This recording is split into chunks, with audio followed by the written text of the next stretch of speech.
Good morning, everybody. Welcome back to another episode of The Market Open. It is Monday, August 5th, 8:47 a.m. And I woke up an hour ago, and I woke up at, I think, exactly 7:40. I was asleep for the majority of the night because that's what you do. You're sleeping. So I did not get the variety of notifications other people saw at night. I think I fell asleep at like 12 a.m. I woke up and I was just as shocked as a lot of people were. It was bad. It was very, very bad. And it continues to be very, very bad. I think this show today is going to be a little bit less about just like the analysis part of everything that's going on. Obviously, I'm going to do my best to try to show all the perspectives and different things I've been seeing throughout the morning and as of last night.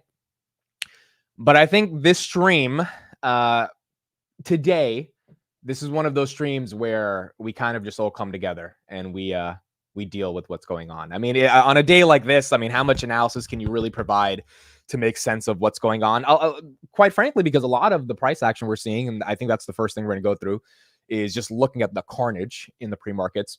A lot of it doesn't make a lot of sense. You know, I mean, a lot of this stuff is going to unjustifiably sell off across the board as the broader tech indices fall off. The S&P officially got into a 10% correction in the pre-market. Bitcoin got below 50,000.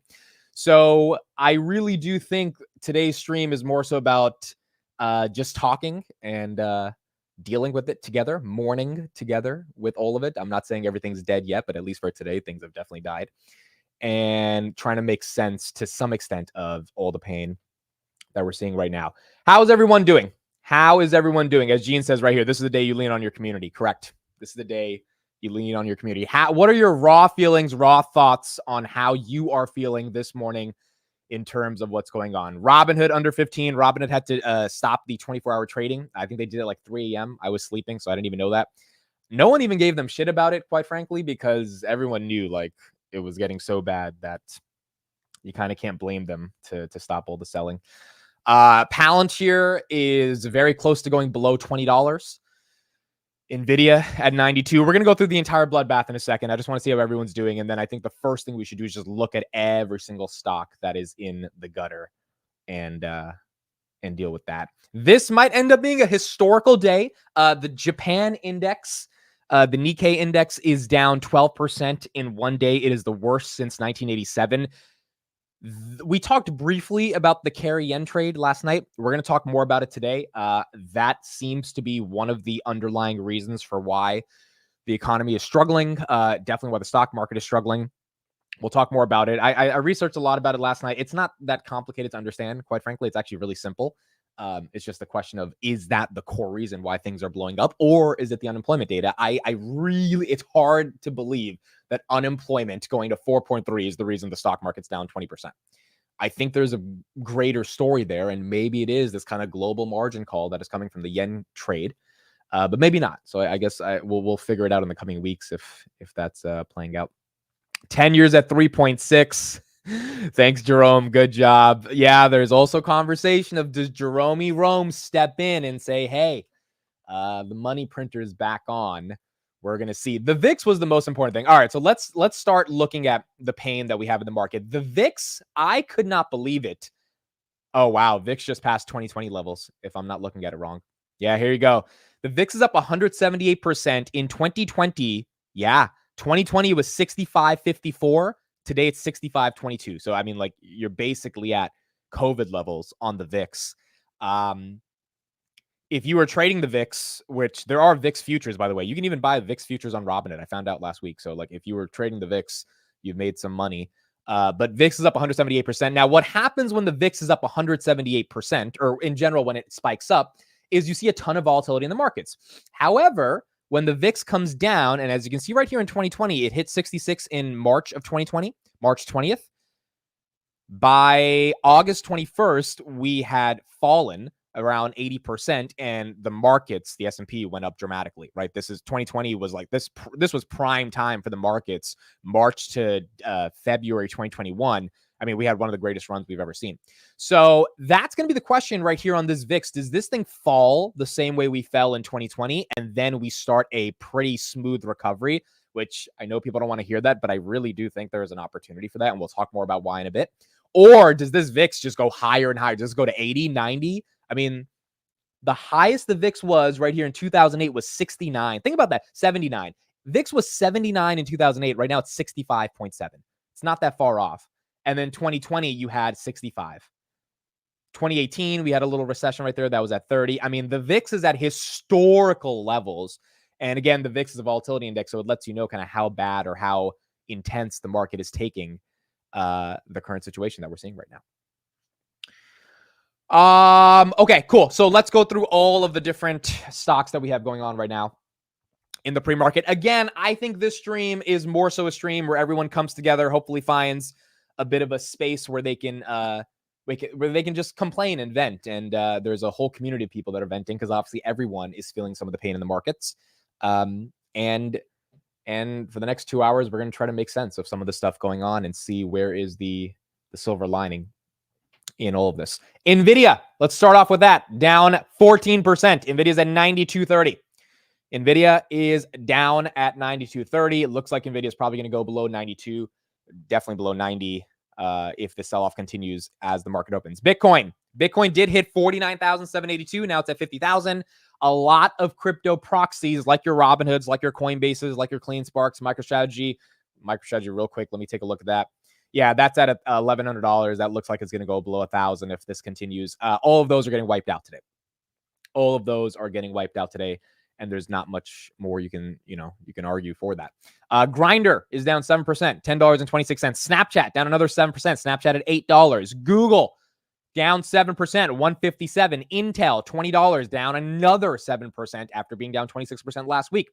Amazon down 8.3% at $153. The IWM triple leverage small cap bull ETF TNA down 14%, 15%, and after being down 10% last week at 33. IWM at 198, back to levels it was at pretty much the beginning of the year. Carnival Cruise down 7.84%, 1364. The cruise lines are not surviving this either, even though they had great earnings. NCLH put up monster earnings last week, but the market doesn't care. And we'll talk about this idea of the market not caring about earnings growth, because a lot of these numbers are just stupid. And the question is just going to be when the market, gets over their little tantrum that they're having right now and they move on and we start seeing these stocks recover. Or is this tantrum something that's much more than a tantrum? I think we'll find out in the next coming weeks. But a lot of these stocks obviously oversold at a pretty dramatic level. Apple, 196. Apple's down 10%. Warren Buffett did sell half of his Apple. He sold, we went from 789 million shares to 400 million shares. There's a couple of reasons for that. One reason, I'll throw this out there. I heard some rumors about this. I don't know if exactly this is true, but one argument is our boy Buffett was caught up in this carry yen trade. And as a result, because the Japanese yen, because Japan started raising interest rates, Buffett got a little caught in that. And maybe he had to sell equities to fund some of the interest payments on the Japanese yen. I don't think that's the case, quite frank. I don't think that's true. I think he's part of Japan, but he's not necessarily in that yen trade to the point where Buffett got a margin call or anything like that. But that is one thing that people are saying could be one of the reasons why he sold so much. Meta's at 451, down 7%. TQQQ down 17%. This is triple leveraged on the NASDAQ. S&P 509. S&P is $1 away. $1 from going below to 10% correction. Believe it or not, we haven't had a full 10% correction on the S&P. We need to hit 508 to get that full 10% correction from peak to trough. So we have $1 left. I mean, the S&P going to 509 is now up 8% year to date, guys. It's almost like, 8% is average for the S&P. We were up 20% at one point. So the S&P has eliminated a majority of the gains this year, and we'll see what happens as the market opens. But obviously, it does feel like the earnings growth maybe has not mattered to the markets given the macro uncertainty. Robinhood down 17%, 1482. Robin is going to get hit. Robin is going to get hit with Bitcoin coming down, with the broader market going down. It's kind of inevitable here. It sucks that they have to report earnings this week. Earnings is not going to save them at this point. Until the market recovers, earnings does not matter. You might see a small bounce of maybe 5%. But at this point, Robinhood's down almost 50%.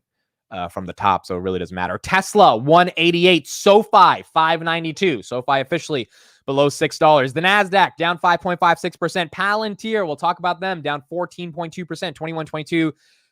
It also sucks for Palantir because they have earnings today. And this was supposed to be an exciting day for Palantir's earnings. Q2, I think the numbers are going to crush. Now it does not matter what numbers they put up into the market decides to move on from the pain that we're seeing. PayPal down 5%, Opendoor down 17%, ARM down 13%. This one deserves to be down.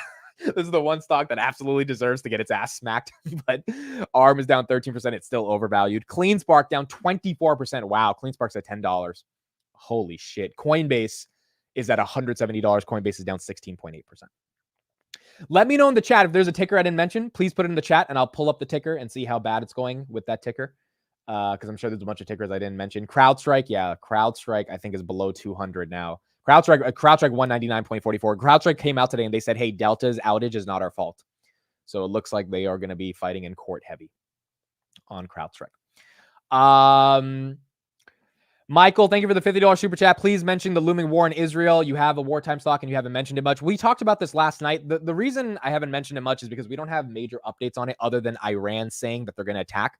Iran's like, we're not going to announce the attack. And then they told the UK officials, hey, we're attacking no later than Wednesday. So, I mean, look, I don't know how Palantir, Lockheed Martin, et cetera, these defense contractors are gonna react to it. I do believe Iran will attack unless they're lying about it.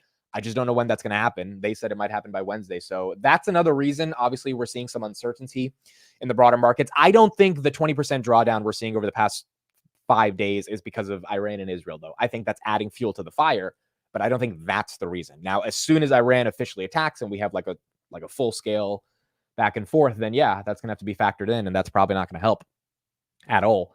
But I don't think that's the reason for some of the pain that we're seeing literally right now. Broadcom, that's another one you guys are looking at. AVGO, Broadcom, that is down 9% at 130. Ethereum, 2,200. Bitcoin, 49,000. Bitcoin now is a couple percentage points away from trading at January 3rd levels. The Bitcoin ETFs are going to get wiped out today. IBIT currently is down 20%. A lot of people are going to sell their Bitcoin ETFs, and we're going to see some outflows in the context of Bitcoin. So here's a question for everybody. Do you think we're going to see a circuit breaker today? Do you think we're going to see a circuit breaker? Do you think the market's going to step in and they're going to say, we are halting trading? South Korea already halted trading last night in a little bit of sympathy to Japan and their index falling. The United States is allowed to stop trading. We did that in COVID for about 30 minutes in various intervals in March of 2020. That could happen again today if things get that bad. It's just insane that a global pandemic is what caused this type of volatility 4 years ago. And we don't have a global pandemic. We don't have the start of World War III yet. We have unemployment data that went up from 4.1 to 4.3. I mean, it's kind of crazy. It's kind of crazy. And then we got the whole Japan stuff. We'll talk about that. But like, it is an argument that the Fed needed to cut rates, and now the Fed is feeling the pain of not cutting rates. But honestly, they might have wanted to feel some of this pain. Let's hear from Tom Lee.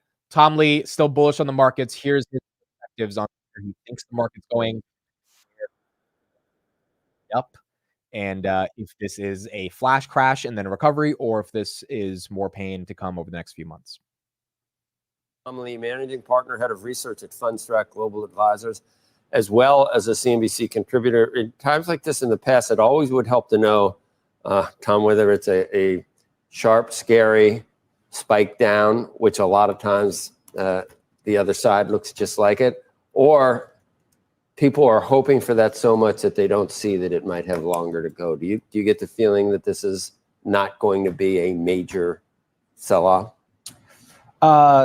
For now, I think it is the former that you described. You know, we have over 3 days, suddenly markets reverse, and, you know, Japan down over 20%. And as you're pointing out, the NASDAQ could even, you know, decline further.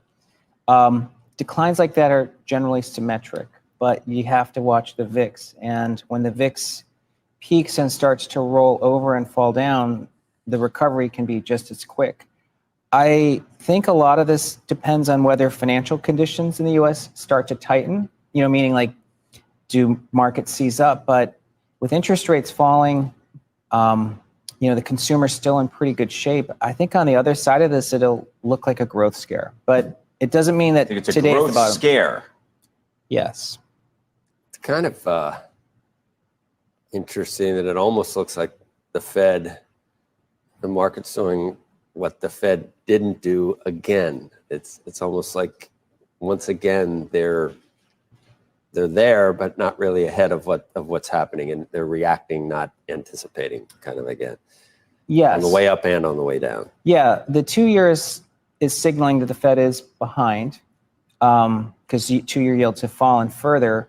But it does seem like, as we look back a lot more, this is because of the surprise hike from Japan and the sort of knock-on effects from there.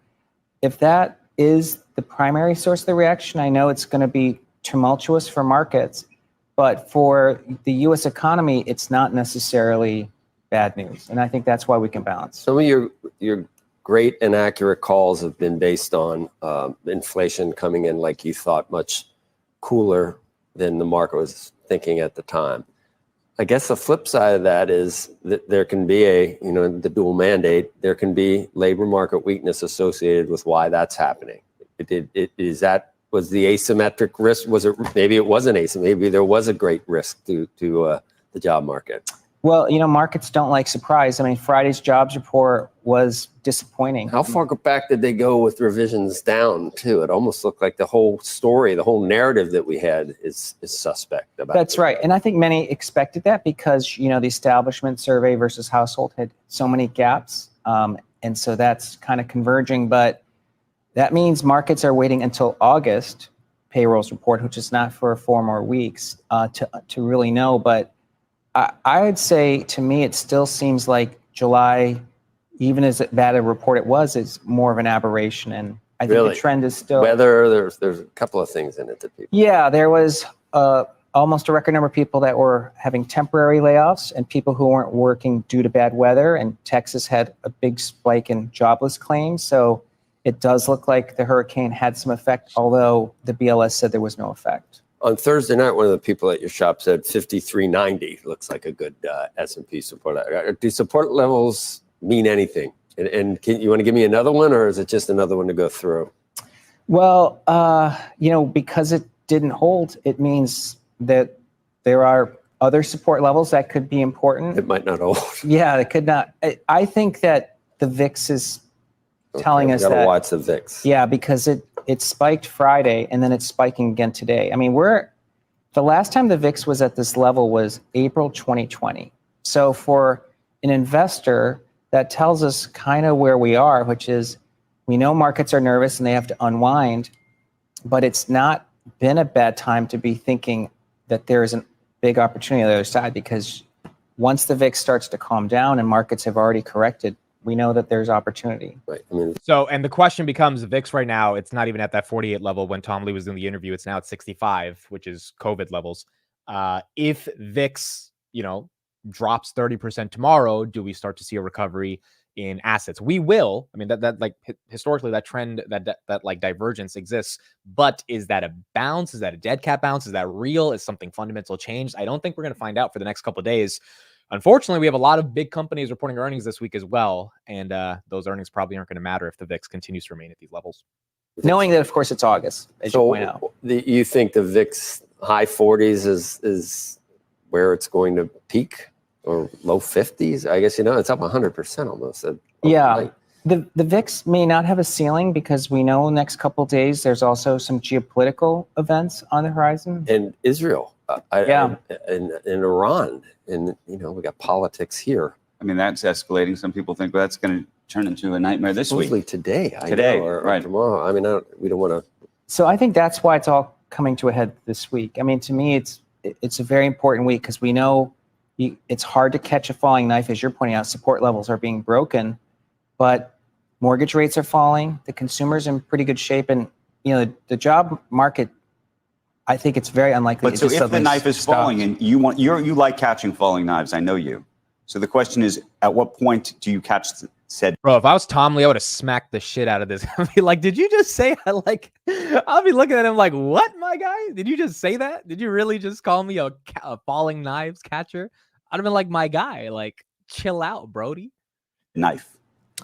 I spent a lot of time talking to Mark Newton, our technical strategist, over the weekend, and I think that there is a reprieve coming this week. Like, who knows? It could even be today, right? We could open down huge, and then after 11 a.m., we could reverse higher. But I kind of agree with Joe that this is still August, and I think that markets traction really doesn't come back till October. So between now and October, it's maybe a range-bound market at best, but there'll still be opportunities. And we could call it Bitvidia, basically. I mean, it might as well be Bitcoin. What is Bitcoin? Gold's hitting new highs. Bitcoin, yields. People look for safety. They buy treasuries, they buy gold. People don't buy Bitcoin for safety. Yeah, Bitcoin is still mostly a risk-on asset. And, there's potentially been lots of liquidations. I think several 100,000 accounts liquidated over the weekend.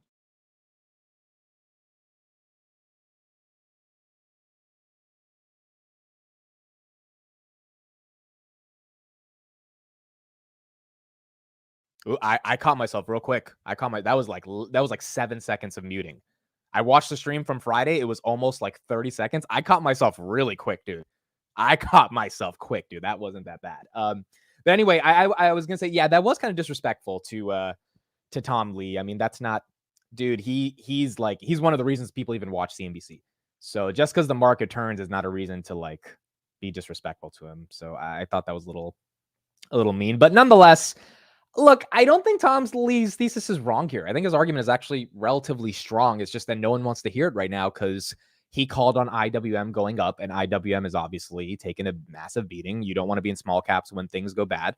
And so a lot of people are pissed. I get it. I don't think this one bad call, which might not even be a bad call, it just might be a call that was a bit too early, is the reason to disavow the broader macro thesis that he's playing out. Snapchat down 8%.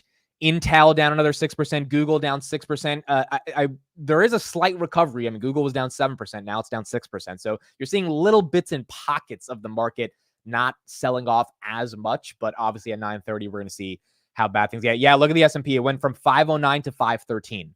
So this is going to be the question, right? Like, here's the big question today. I'm curious what people say in the chat. Here's the big question. Like, this is how I'll frame the question, and this is where I'll get some of your reasoning as well. Where do you think the S&P bottoms for this year? S&P's at 513 right now. S&P was at 565 at the top. So we're down, basically it was down 10%. NASDAQ went from 500 to 420. Where do you think the bottom is for the S&P? Because if the bottom is here, then we could still trade flat over the next 2 months, as Tom Lee says, but we're still going to see some upside momentum as people obviously step in because equities look probably cheap comparable to their growth. But if the bottom's not in, if you think the bottom's at 4,800, 4,700, then every little bounce is just an opportunity to get out. It's not an opportunity to buy the dip. And I think that's going to be the big debate a lot of people have. It's like fresh money coming off the sidelines, waiting for this dip. They're going to have to ask themselves, do I really think the S&P in the 500s is a bottom? Or do I think the 400s are very likely to occur if things get really bad, if Iran, Israel gets horrible, and I should hold on to that cash? And I think that is the question a lot of people have to struggle with right now to try to see if we get there. Gene says 4,800, 490, 5,000. 5,000 is not that far away, by the way. 5,000 is another 4 or 5%. So 5,000 could happen if, like, market opens up and things get really bad. Some people said 350. I heard some people on Twitter saying 325 is where the bottom is on the S&P. I mean, there's a whole group of people. I think we have to remember a whole group of people that do not believe the rally we've had since the beginning of 2023, really December 2022, when we had the real bottom, has been real. There's a lot of people, quite frankly, there's a lot of people that lost their jobs. Mike Wilson, right, head at Morgan Stanley, he was wrong for so long that eventually he was just like, all right, forget it. I don't care anymore, right? Another guy named Mario Klavanich, I forgot his last name. He also has been calling on a bear market. I mean, even Liz Young turned bullish a couple weeks ago. Not explicitly, but you could tell she was getting bullish. She's been bearish the broader half of the 2 years. So, there's a lot of people that do not believe any of the gains we've seen as the Fed has raised interest rates to the highest level since 1980 have been real. And I think a lot of those people might start feeling vindicated if we really see depressed asset prices if things go back to those 2022 levels. Now, that means Palantir goes to $6. That means Robinhood goes to $8. That means the S&P goes back to 3650. That means the NASDAQ goes back to the 320s. Do we think that happens? Do we really think that happens? Can the Fed do an emergency rate cut or does it have to wait till September? If anyone, the Fed can cut today, right now. The Jerome Powell can come out right now and say he wants to cut. The question is that actually the best thing to do? And I think, the basic analysis here is that no, that's not the best thing to do, because that would be admitting defeat. And the Fed doesn't want inflation to spike back up. The Fed wants pain. I don't think they wanted this much pain, but they want pain because that means people have less purchasing power. They have less money. They can spend less. That makes inflation come down. And the Fed's real mandate, even though, they're supposed to kind of care about the markets, their real mandate is to make sure inflation doesn't get that bad. Because if inflation gets bad, that's how a collapse of an entire civilization happens. Here's someone who disagrees with me. Here's Jeremy Siegel. He believes the Fed should cut 75 bips right now. We've talked about quite a bit. It was down in the low teens, up 26 points a day. It's been over 50 at one point, 49.80 in Emeritus of Finance at University of Pennsylvania's Wharton School of Business, chief economist at Wisdom Tree. Jeremy, I hate, you probably aren't happy to say I told you so either, given what we're witnessing. But you thought the Fed was staying at, once again, for the second time, staying at the party too long and too restrictive. Absolutely. And, this may surprise people. I'm calling for 75 basis point emergency cut in the Fed funds rate with another 75 basis point cut indicated for next month at the September meeting. And that's minimum. The Fed funds rate right now should be somewhere between 3.5% and 4%. Let me give you very simple logic of my position here. At the June meeting, the Fed has said that the long run Fed funds rate, when inflation reached 2% and unemployment has come up to 4.2%, should be 2.8. That's the normal. 2.8 is the normal Fed funds rate. Well, on Friday, we blew it across the employment number. We're at 4.3. That even argues for a lower one. Now, as far as inflation, we're at 2.5%. We've gone down 90% towards the target on the inflation rate. We've overshot the target on the employment. Those are the two targets explicitly mentioned by the Federal Reserve. All right, and how much have we moved the Fed funds rate? 0. That makes absolutely no sense whatsoever. So Jeremy Siegel wants this to happen. Not sure if that's going to happen. I don't think Jay Powell's going to come in and say, "Hey, we've got to cut rates yet." I don't think things have got that bad. Now, maybe they do, but so far that's not the case. Okay, let's talk about Japan. So I'm going to try to simplify this and make it really easy to understand. I think a lot of people are probably already kind of up to date with what's going on with Japan. But part of the reason we're seeing a lot of these issues is because of the carry yen trade. Now, what is the carry yen trade for those that don't know? I spent all weekend pretty much reading up on this stuff, trying to understand it at a deeper level. From my understanding, the Japanese yen has always been historically depressed. And it's been depressed because Japan has struggled through deflation for a large portion of time. This is why their index just hit all-time highs. And it took years to get there. A couple of weeks ago, it finally hit an all-time high after years and years of stagnation. And the markets were happy, right? Japan was happy because they were like, oh, we finally have some growth. We finally have some innovation. People are starting stuff. Obviously, Japan's struggling with population stuff. All that is hurting the broader ability for them to have some inflation. Some inflation is good, by the way. You don't want massive amounts of inflation, but you need some inflation for a country to survive.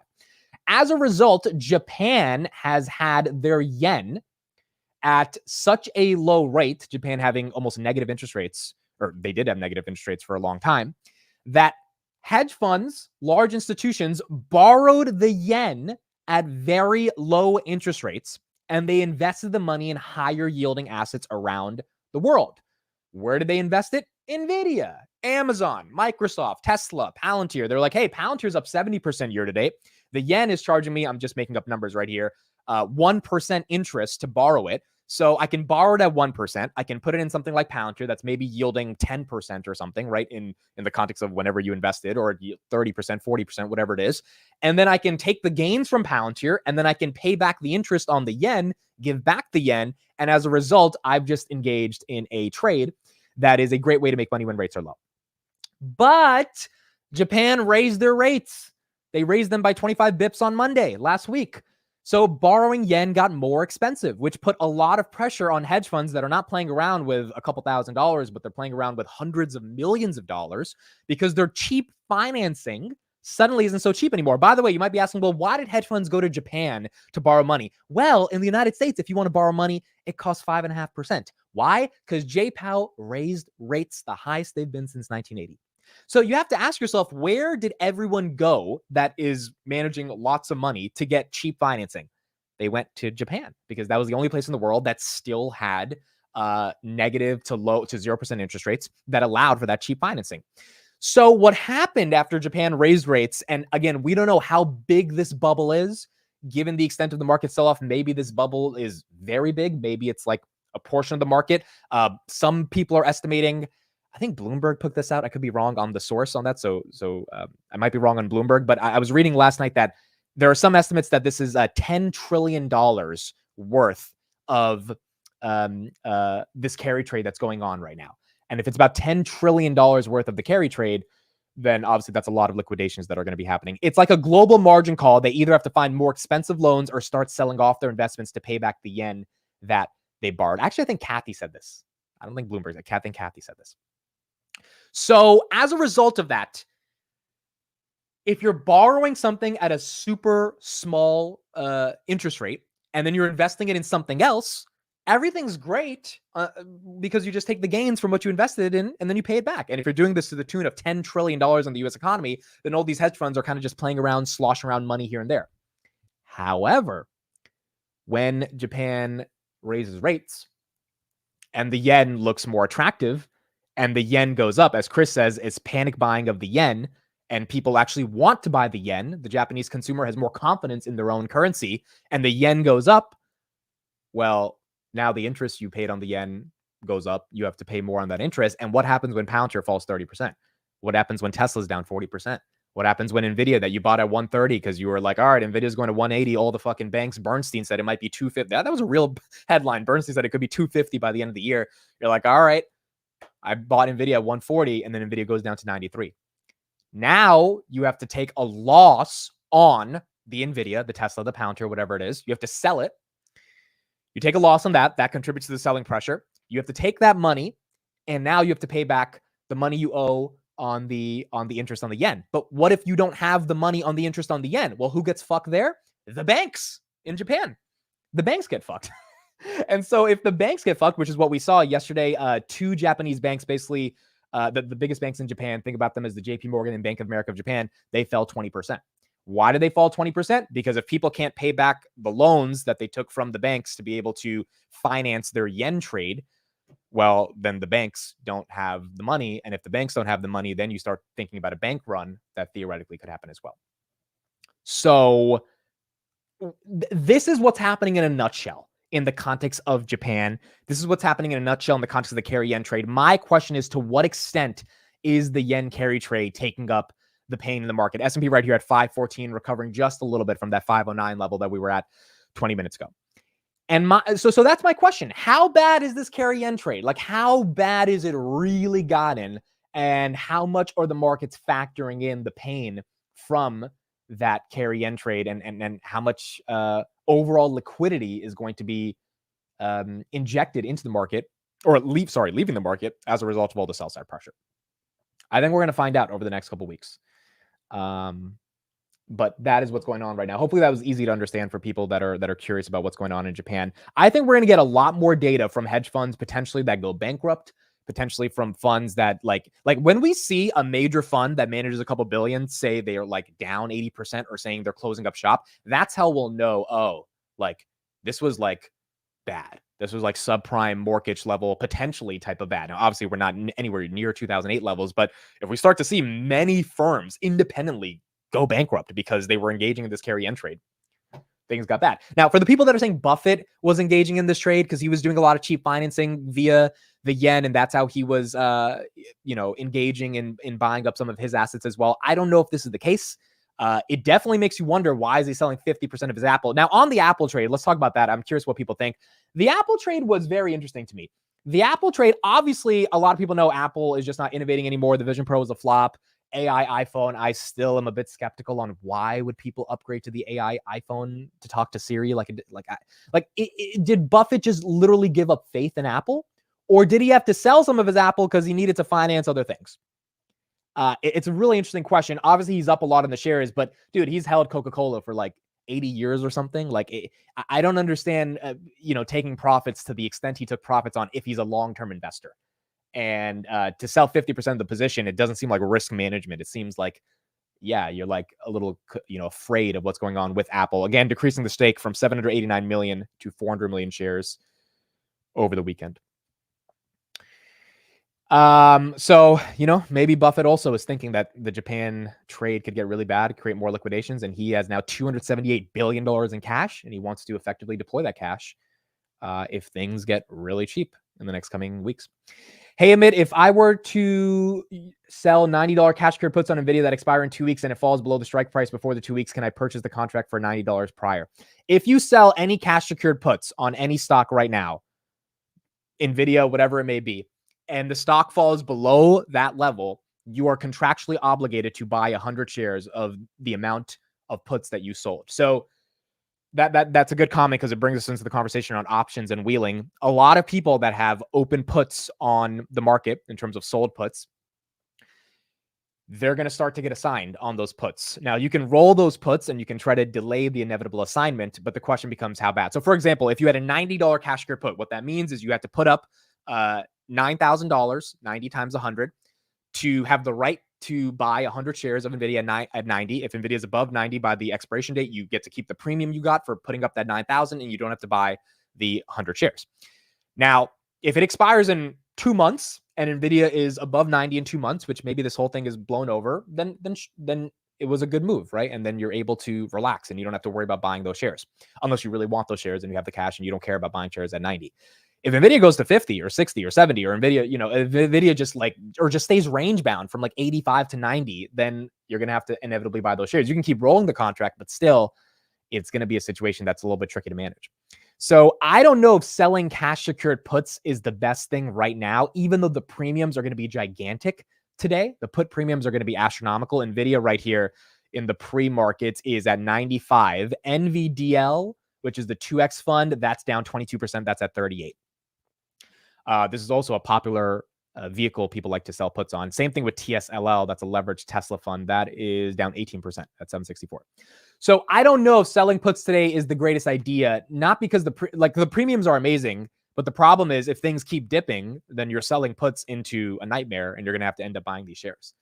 So it's one of those things you just have to be careful about if you engage in selling some of these puts. NVIDIA now is at 93. 93.14. This is the day where the put buyers won, the put sellers lost. This is a day where the put buyers won and the put sellers lost. And for the majority of the year, the put sellers were winning a lot. I've sold cash secured puts very successfully throughout the year. I made some decent money on it. I don't have any puts open on like any equities right now, but if you sell puts right now, the premiums are good. It's just the potential pain you can get is bad. Now, let's talk about my Robinhood position. My Robinhood calls, believe it or not, they're still up. I am debating right now in the pre-market if I should sell some of these calls to raise cash. Well, I can't sell in the pre-market, but when the market opens, to buy the dip. We had the market open in 4 minutes, or do I keep these calls? The thing about these calls is that, again, I got them cheap. I got them when Robinhood was at $8. And so they're still up, even Robinhood falling 45% in the past couple months. So part of me thinks like, hey, let's leave them because this will recover. Robinhood does not need to be trading at $15. They have 2 more earnings left before 2025. I think they're going to do well. The other part of me is like, hey, if Palantir gets to $17, like I want to have cash to buy the dip.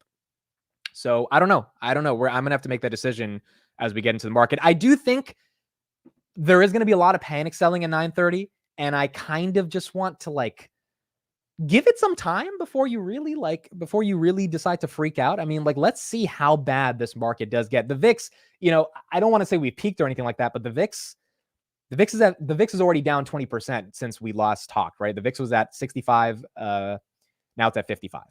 So it was at 100, sorry, it was at 170%, now it's at 136%. So it's almost down 30% in terms of volatility. So I'm just saying, I want to see how this market reacts into the open.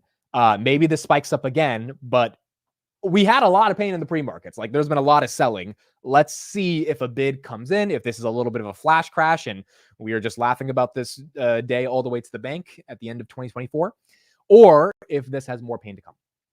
So I think we'll see. But I really do think it's important to breathe and chill. A lot of people, I mean, first of all, if you're sitting, my pound average is at 21, right? So I'm probably going to be underwater when it opens. But if you're sitting on a pound average of like $10, $11, $12, and you think you can sell it at $20 and buy back in at 12, I just think it's a really, like, I got my Robinhood at $8. Do I really think I'm going to be able to time the sell while it's at 14 and then be able to get back in when it's at 9 or 10? Like, I'm not confident in myself for doing that. And I'm not confident enough in the market going down that much further. Now, I could be naive and be totally wrong, and the market's getting ready to fall another 30%. I just think we've had a lot of pain. I don't think the pain gets to the point where I get the stupid prices I got in December of 2023. Therefore, kind of part of me is like, hey, if you still have time and you have a lot of time on a contract, or you have a lot of time to hold an equity the rest of your life, you kind of just don't panic. You just give it some time and let it play out. Now, if you bought Palantir at 24 and you think it's going back to 19 and you just want to book the losses real quick and then buy in after 30 days, I don't blame you at all. I think that's actually not a horrible strategy. But in general, if you're still sitting in the green, I think it's crazy. It's not crazy, but it's definitely a bit premature to be like, I'm selling everything, getting out and just hoping things bottom, because no one's good at doing that, right? The time to really do that was last week. And obviously last week, not a lot of people did that, which is why it's very hard to time these markets. So we'll see. We'll see how this all plays out as the market opens. We have 1 minute, folks, until the market opens. S&P at 512. It is going to be a bloody day on the market. And let's see, maybe the blood stops. Maybe the market, doesn't get as bad as people are expecting. Or maybe we have a flash crash. It's really bad. We have a circuit breaker. Things relax. Like, I think there's a lot of possibilities that could play out in the next 30 seconds. And we're going to see how it plays out. Thank you, everybody, for being here. Really appreciate it. Hopefully the stream gives you some value, some perspective. Kris will be joining in about 30 minutes. He'll hop on and he'll give us some perspectives as well on what he thinks is going on. And I'll be live for the next few hours, try to navigate all of this stuff and see how bad things actually get, and if there's any bid that steps in amid all the turmoil. All right, 9:30, Monday, August 5th. Thank you, everybody, for being here. The stock market is now open.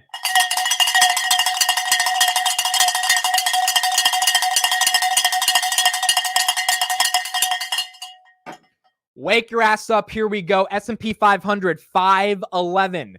S&P 500, 511. NVIDIA, 92. NVIDIA is down 14% on the day. NVIDIA is down on the day. What else do we have from NVIDIA? NVIDIA now 91. IWM, 197, down 5.4%. IBIT, BlackRock's Bitcoin ETF, down 19%.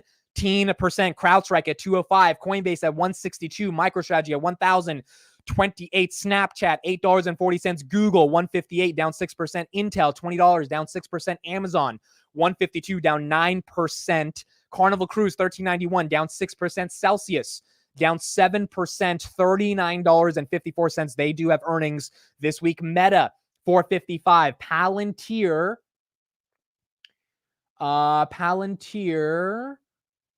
Where's Palantir? Shopify's at $48. Palantir is at $21.80. Palantir down 11.9% on the day. Robinhood is $14.37. Robinhood is down 20%. Broadcom down 8.9%. Microsoft $3.87, down 5%. Shopify $49. Hershey's $1.98. Hershey's actually flat. So some of the value names kind of staying flat. Verizon, where's Verizon? Verizon's down 2.25%. Let me know in the chat if there's a ticker that's green. because I don't see a ton of tickers that are green. Let me know if there's any tickers you see that are green. ADP is green. A short QQQ, obviously that's green. And then T-Mobile is green. Interesting. So T-Mobile and ADP are some of the green names. Everything else going red. Snowflake, $109. Dell, $90. SMCI was at 1,100 2 months ago. SMCI is at 537. SMCI is down 13.74% on the day. Wingstop down 6%. KKR down 7%. Let's go to the Mag 7. Apple 203. So Apple recovering a little bit. Apple was 198. Now it's at 203. Amazon 156. It was at 153. Nvidia was at 92. Nvidia still free falling. Tesla 185. Tesla's down 10%. Google at 158. And then Meta right here at 454 on the day. 454 on the day. Lockheed Martin is up. They were down in the pre-markets. Lockheed Martin, yeah, they're up 560. They're up. So defense contractors are up right now. Palantir, although it's a defense contractor, not really getting the same type of premium from the market right now. Palantir 2152 down 13% on the day. So where's the NASDAQ? QQQ 426 down 5%. All right. S&P is kind of the same, down in that 3%, down 4%. So the NASDAQ and the S&P kind of maintaining the levels they had in the pre-markets. We aren't seeing a real red candle go further down yet. I guess we'll see if that happens in the next coming hours. But so far it's bad. Touched 507, now at 511. It's not, as you can see, there's a green candle right there. Buyers are starting to step in just a little bit and take away some of that momentum from the downside. Maybe a good day to close covered calls. Yeah, today might be a good day. If you've got covered calls and you were waiting for some of your calls to be closed out, well, today is one of those days where you probably could close out some of your covered calls. The VIX is at 135. So, Nick, as crazy as the VIX being at 135, the VIX was at 189, 189% up this morning.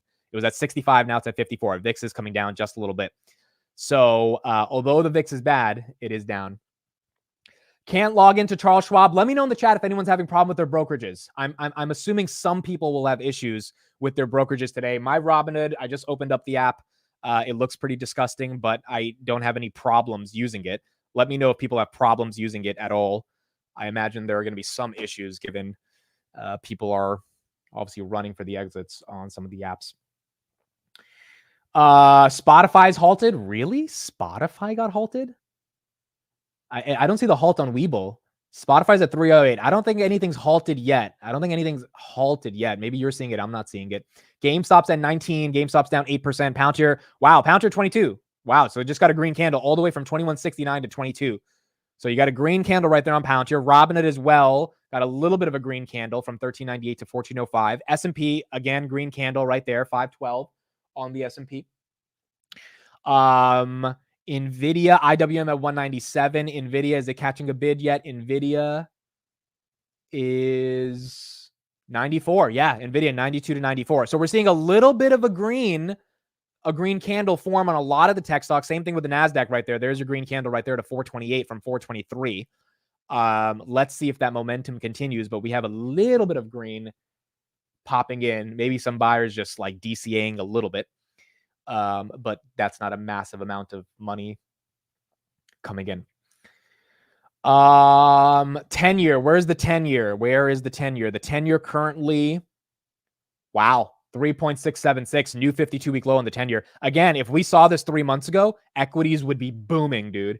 I mean, like you would have the S&P probably closer to the 540s if we saw this 3 months ago. Now S&P is going down along with it. Again, what started this entire sell-off last week was the jobs data. Not only the jobs data we got on Friday, but the jobless claims we got on Tuesday and Wednesday. We started to see, all right, labor market's weakening. Now, again, labor market's not going to the point where everyone's losing their job, and it's kind of like 2008 or 2020 where you had 14.9% unemployment. But you did go up from 3.4 to 4.3. And that level of unemployment is enough for the markets to feel the Fed has missed the boat on cutting rates. Bill Ackman last night said the Fed is too slow to cut rates and that they've missed the boat.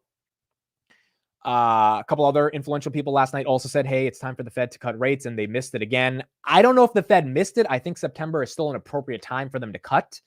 But it definitely feels like they are a little bit lagging from the real data that we're seeing in the economy. And the real data is that the economy is weakening. Therefore, the Fed should be lowering rates. The only reason I say I don't think they've been necessarily that late is because at the end of the day, I think one thing people don't consider is that if the Fed lowered rates in, I don't know, July or May or March, what if inflation actually did spike back up? I mean, at the end of the day, the past 9 months was a question of Nvidia right here, 95.60, recovering a bit right here. We need to get inflation to come down.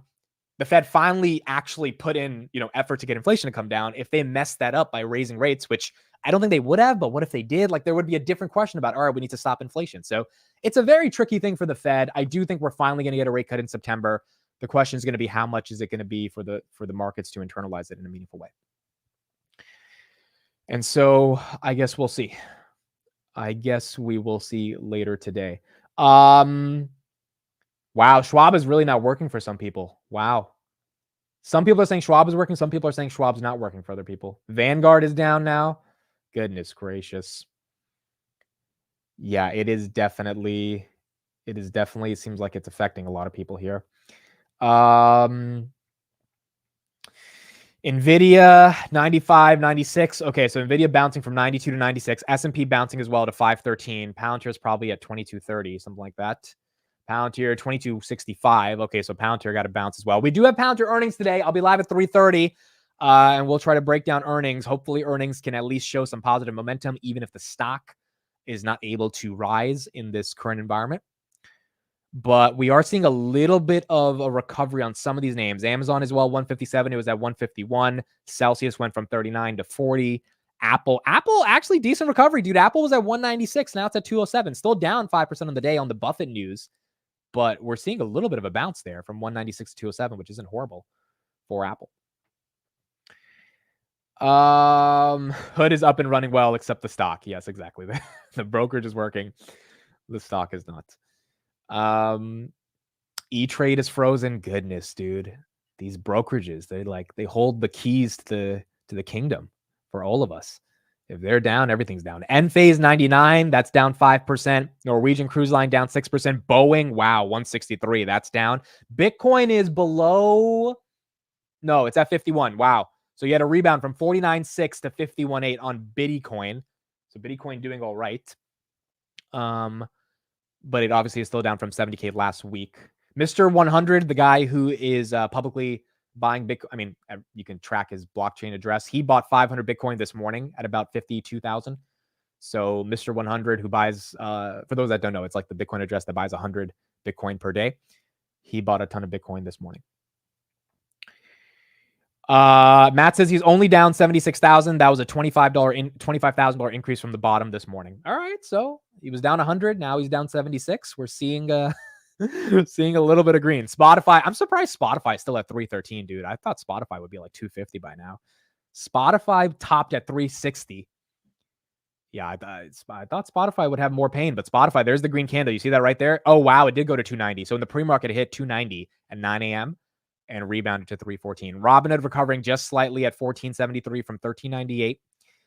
SPY at 515. So now here's the problem, right? Like, this is what I mean. This is what I was talking about right before the market opened. Like, when you see the pseudo bounce and some of these green candles, it begs the question, do I really sell something that I'm up on just to raise more cash, hoping for a Palantir to go to $18 and then buying more shares?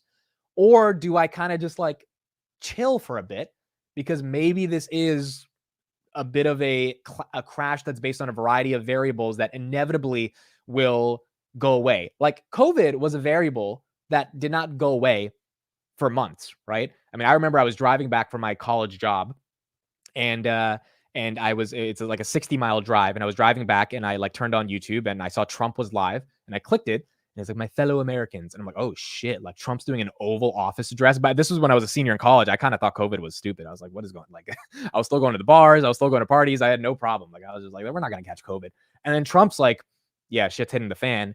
And that day I was like, oh, things are not that good. Things are bad. And that lasted for a long time, right? Is this Japanese yen carry trade, this unemployment data, this consumer sentiment, is that lasting for a long time to the point where things are going to really hit the fan more than they've already hit the fan? I don't know.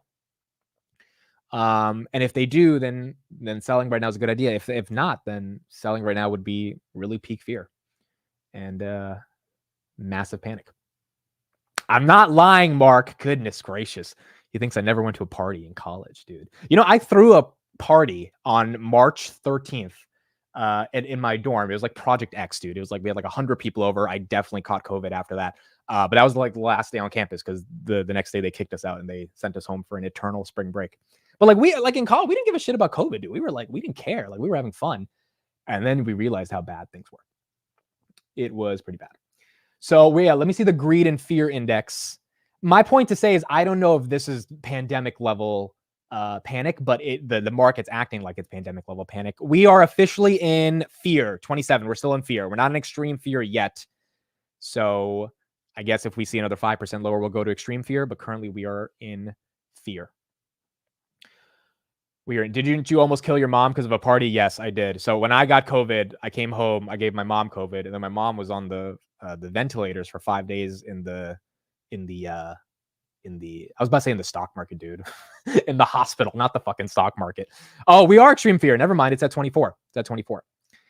So yeah, COVID was not a good time for my family at all. I mean, like we all there was a legit thought my mom was it was gonna, it would get bad. So we ended up getting through that period. But that type of, and I'm sure people relate in the chat, that type of fear, that type of global problem that existed, is that the Japanese yen carry trade now? Like, is it really that is the yen carry trade that big of a deal as COVID?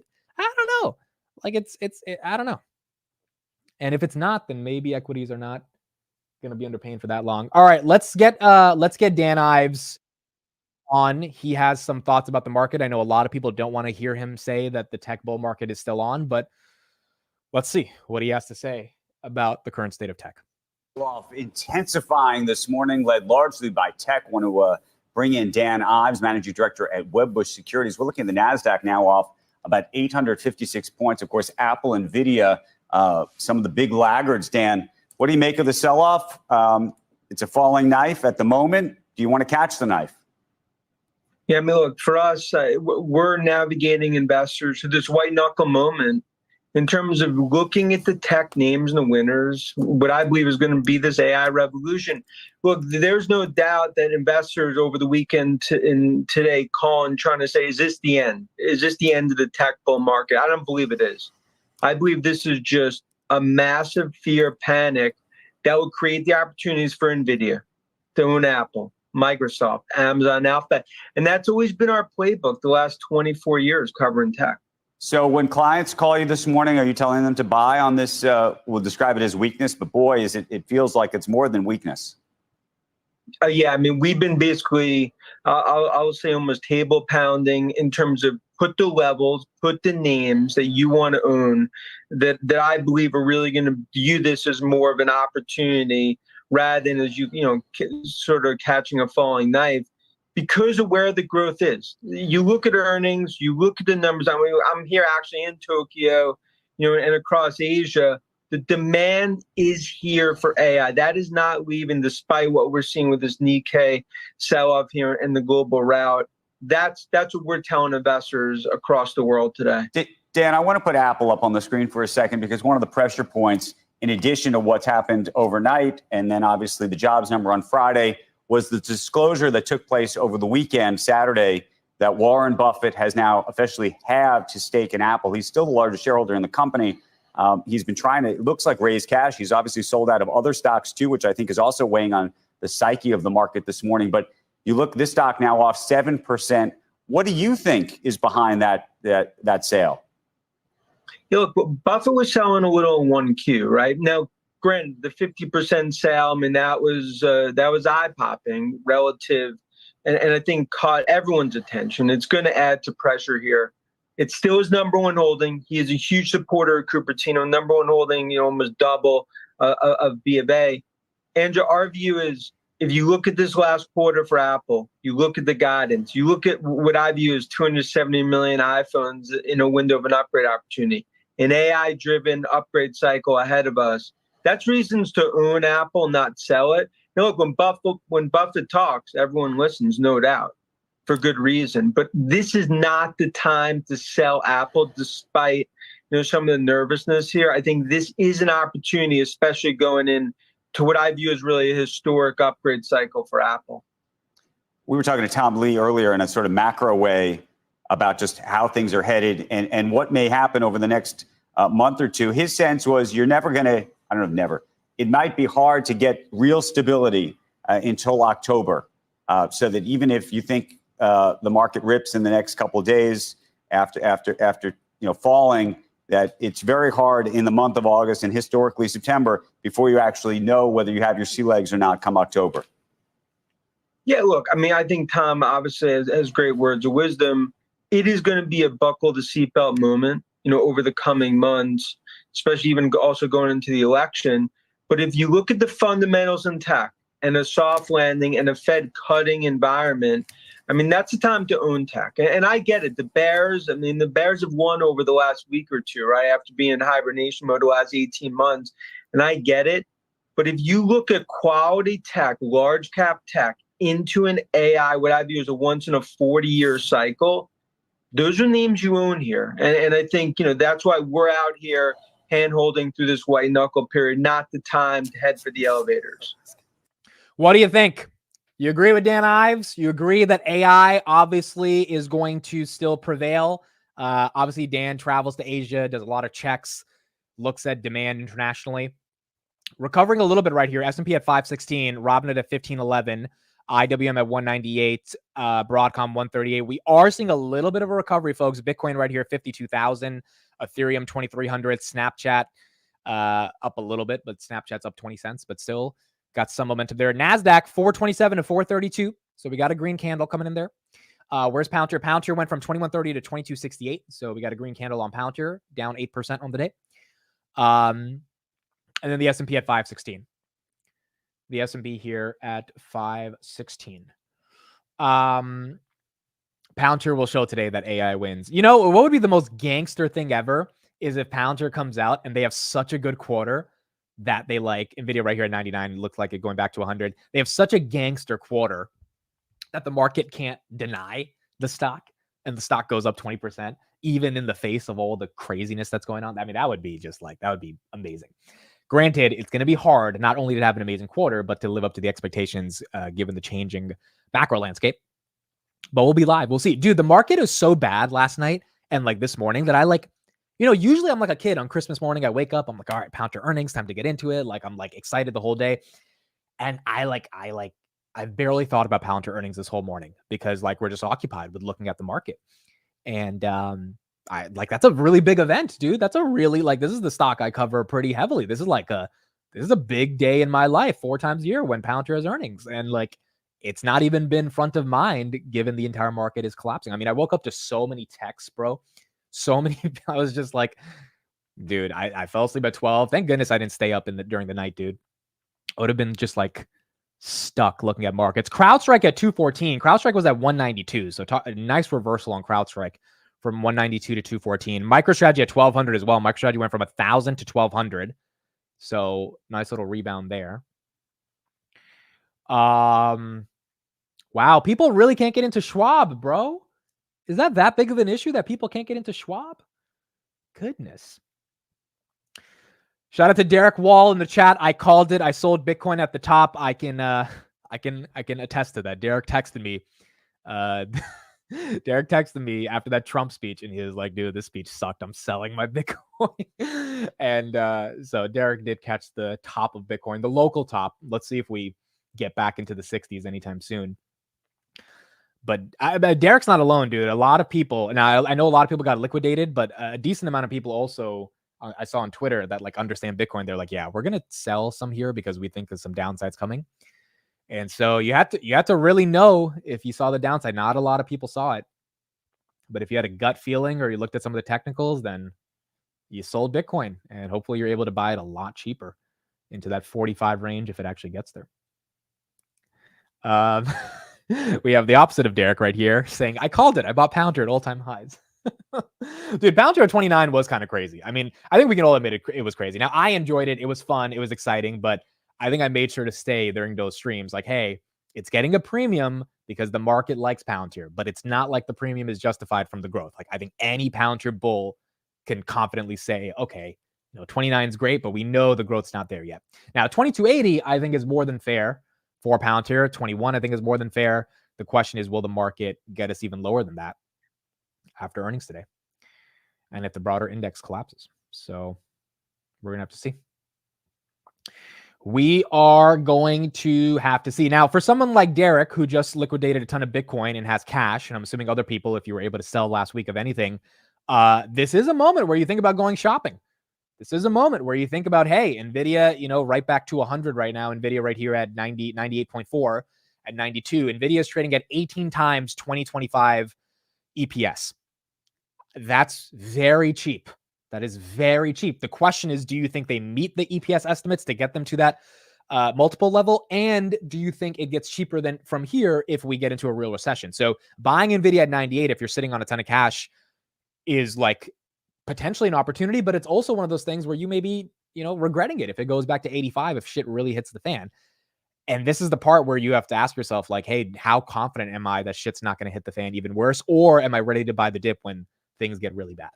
So as of now, markets are recovering. Palantir is about to go to 23. The Nasdaq's about to go to 435. We are seeing a legit, not recovery, but I mean, we're like the Nasdaq went from down 6% to down 3%. So you're seeing a 3% reversal right there, which is really good.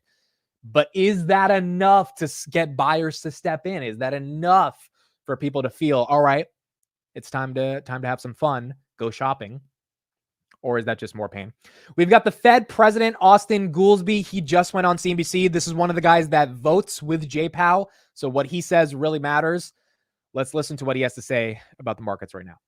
Fed President Austin Goolsbee. Austin, thanks for joining us this morning. Good to see you again, Steve.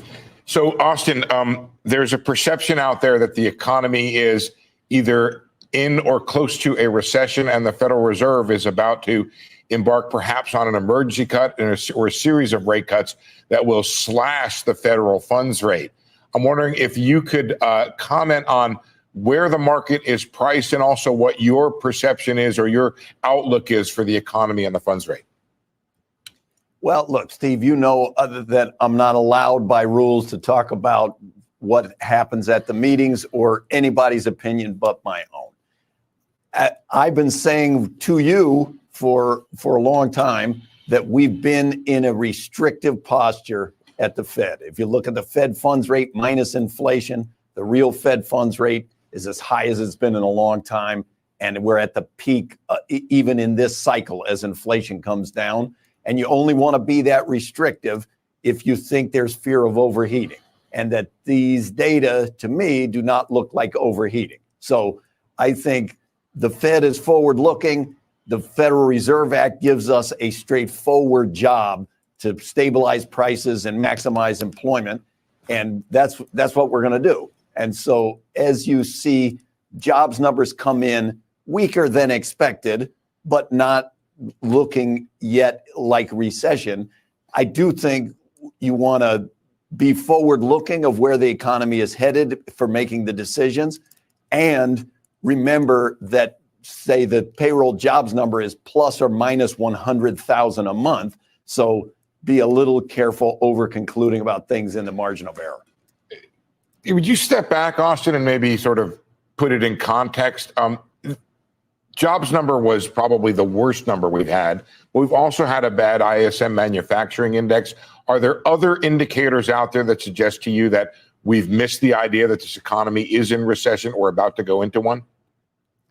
Yeah, the manufacturing's a little complicated for the reason that we went through a pandemic with a downturn where spending on physical goods went up very unusually compared to previous business cycles. So you knew that as people shift back what they're spending towards services and away from manufacturing, that there would be some weakness in manufacturing, even separate from the business cycle. So we gotta calibrate that one, and it's not as easy. Now, that said, there are other cautionary indicators that I've been citing for a long time, like the rise in consumer delinquencies, the rise in small business defaults. Those things have been trending the other way, and now they're to levels that they have not settled at levels that you think of as being during boom times.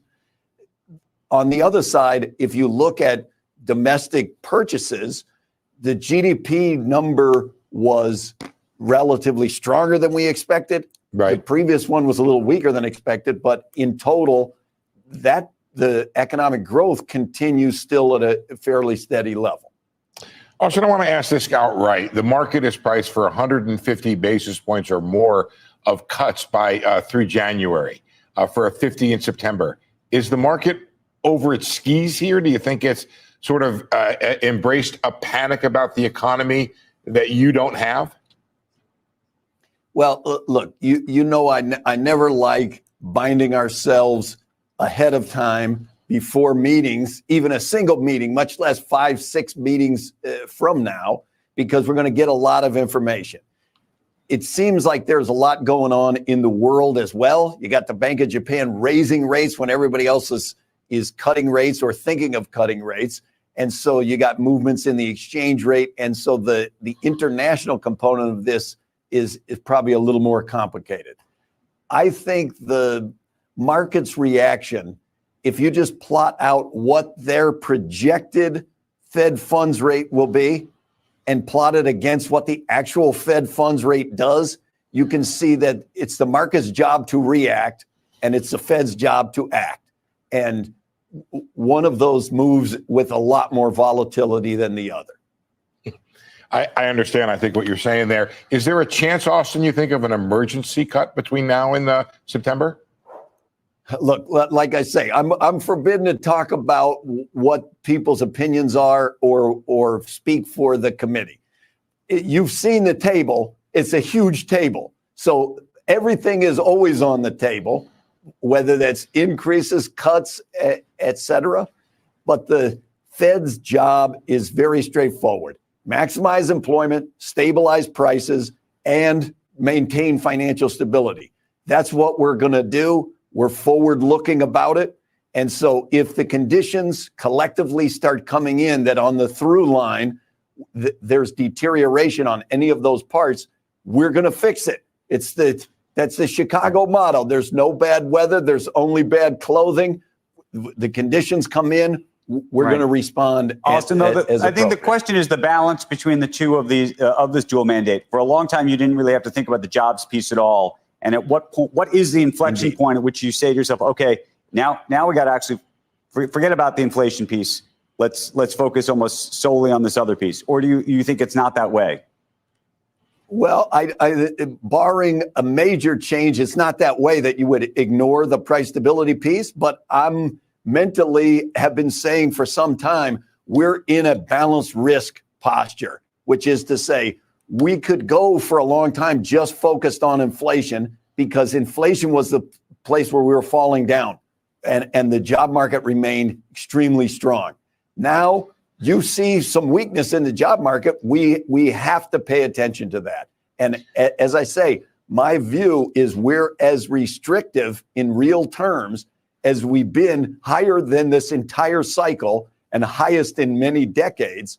And you only want to be that restrictive for as long as you have to. If you don't think there's a chance of overheating or it doesn't look like overheating, it's not the right time to be tightening. Basically, we're going to cut rates. And that's what he said. He said, hey, if we don't think there's a risk of overheating, we're going to cut rates. That's like, I'm assuming NVIDIA right here back to 100. I'm assuming he's saying, yeah, it doesn't look like the market's at a risk of overheating, especially with the weak labor markets we're getting right now. So we're going to cut some rates. Palantir 22.85, nice reversal from 21. The low was $20.69. Robinhood 14.94, reversal from 13.98. IWM at 200, reverse from 196. CrowdStrike, like a champ, going green, up 1.56%. That one's big green. What else is big green? Ultra Yen is up 4%. YCL, short QQQ, up 9%. ASTS, this thing, dude. This thing has a price to sales of 9,685.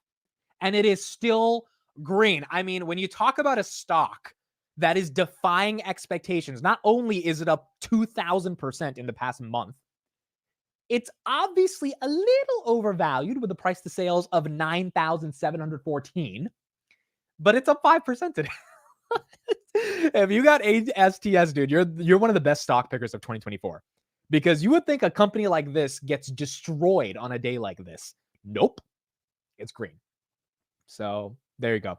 All right, let's bring in one of our resident contributors onto the market open and get his perspective on what's going on and what's happening in the markets. And we'll try to make some sense from that as well. We'll get Kris on. I just saw him right here. Here he is. Kris, what's up? You're live. Dude, let me tell you. I had this whole thing with the Japanese carry trade. It was like a worrying thing last November, and I posted it on the Patreon. This first, let me just say a couple of things real quick about like what we should be doing in this current situation. By the way, ISM real quick just came at 51.4. That's good. That's good. That's means good. That's good. We're expanding. Oh, that might be one of the reasons the market's heating up a little bit. Yeah. Okay. A couple of things. Number one, this is a technical unwind of a trade. So basically what happened is a lot of these people who are, underwater on their position because of the carry trade, it's just unwinding. Fundamentally, there isn't anything wrong with any of these companies. Even Palantir, there's nothing wrong with this company. There's nothing wrong with Verizon. There's nothing wrong with Google. Nothing wrong with NVIDIA. All these companies are strong companies with great earnings. So if you are a fundamental investor, which everyone should be a fundamental investor, that's the first thing that you should remember. Are you buying a shitco like you did in 2021? No? Okay, good. Move past all this selling off bullshit. If you're investing in a good, strong company, all the sell-off is just people who are gambling on the sidelines. They're getting caught on the wrong side of things, and they're having to sell great positions at a bad time. As an example, you guys remember Bill Huang? Do you remember Bill? Yeah. Yep. See, a lot of people, this guy was an idiot. He was an idiot because he over-leveraged himself, borrowing money and buying Google and Microsoft and Amazon and these great companies. So he was making a lot of money when the market was going up, but the minute that it went against him even a little bit, the leverage part absolutely destroyed him. So there is a saying that Munger used to say, there's three things that'll destroy your life. You know what those three things are, Amit? Women, and women. Well, close. That was one of them. Ladies, liquor, and leverage. So one of the things is when people are borrowing yen and selling them and doing all this crazy shit, all they're doing is creating a leveraged position. And now that leverage is unwinding. The good thing is this is an opportunity to buy great companies at a severe discount when all these idiots are having to sell because they're being forced to sell. No one is selling these companies because like, oh, look, the fundamentals changed on Palantir overnight. Like, no, motherfucker, Palantir's still a great company with earnings. Verizon, same thing. Hood, same thing. So the first thing is whenever you have markets like this where things are getting sold off irrationally, these are the buying opportunities that you're looking for. Why did Buffett raise cash? Because he's probably out there right now sniping shit, buying these things from the weaker hands, Right. I mean, I can't say that for certain, of course. There's no such, you can't really say that. But the point is, if you are in a good company, you don't have to worry. Today is one of those days where you just don't look at the portfolio, you call it a day, you wake up 60 days from now, all this stuff will be behind you. If you're invested in some shitty companies, which you should not be in shitty companies, then you have something to worry about because the chances of a recovery may not be there. If that company's borrowed a crap ton of money and now its share price has absolutely collapsed and, they're over leveraged and they have to do crazy things just to survive, then you're going to have a problem. But from what I can tell, I'm looking at your portfolio right here. I mean, none of these are shitty companies. These are not shitcos. So this is not a repeat of 2021. So I agree with you as well. I think the majority of the companies that are getting hurt are algorithmically getting sold off aggressively, which is what happens. Yeah. But it's likely not matching up to the reality. All right. So this little pseudo recovery we're seeing right now, you can see this big green candle on the S&P and QQQ. Is this a dead cat bounce, Kris, or is this a flash crash like we saw in 2020 where the VIX was up to those levels and now we're going to not recover, but start to massage this pain? This is smart money buying things cheap. I can't say that it's just a dead cat bounce because the thing is, you never know when another shoe drops. Usually what happens is, when you turn on the light, all the cockroaches start running around. So you don't know what kind of other situations may be being caused, because there's downstream effects to markets going down like this, right? Yeah. I'm sure that there could be a couple of hedge funds that might be over levered on some of these positions that are here, in which case now they're probably getting margin called as well. And at the end of the day, they got to either post collateral, or the brokers are going to have to start selling stuff. So you never really know what's going to happen. The only thing I can tell you is time heals all wounds, okay? Especially in the stock market. You ever looked at the stock market and you see this move up? The reason why it always moves up is because over time, more money gets printed, more money makes its way into the economy, and the valuation on a nominal basis flow to the top. And if you have a great company, you're fine. So I can't tell you that this is I can't say with a certainty that this is a dead cat bounce or this is like a recovery thing. I will say this, the ISM number is good, because one of the things that we were worried about was manufacturing slowing down, but at least services is picking up. That means that the economy is doing well, right? And that's what we want. We want unemployment to be somewhat, muted, but at the same time, we want the economy to keep growing. We are a services-based economy anyway, where most of our economy is based on services. So the expansion in services is a good thing. So how do you reconcile that with inflation? Because if we didn't have this crash that we were seeing today, and the ISM came in hotter than expected, markets may have said, "Oh, inflation's sticky." So like this is a double-edged sword. How do you reconcile the inflation number? I don't necessarily think so, because you could see the trend in inflation coming down. I will say that, believe it or not, this is actually a good thing, because this is the kick in the pants that the Fed probably needed to say, listen, you need to get cutting, boys, like stop pussyfooting around. Stop with this like, oh, well, maybe we'll cut, we'll be data dependent. Well, the data is screaming at you guys at this point. So if the Fed does not cut in September, that's when you just call incompetence on Jerome Powell and the Fed. But I don't think that they're that incompetent. I think they'll do the right thing. They're going to start cutting. I'm sure if you look at the CME watch tool, you'll probably see that the 50 basis point rate cut projected in September is being walked back right now, So Right. If you have a strong company with good fundamentals, good earnings, just chill. You're going to be fine. Don't be in leverage plays.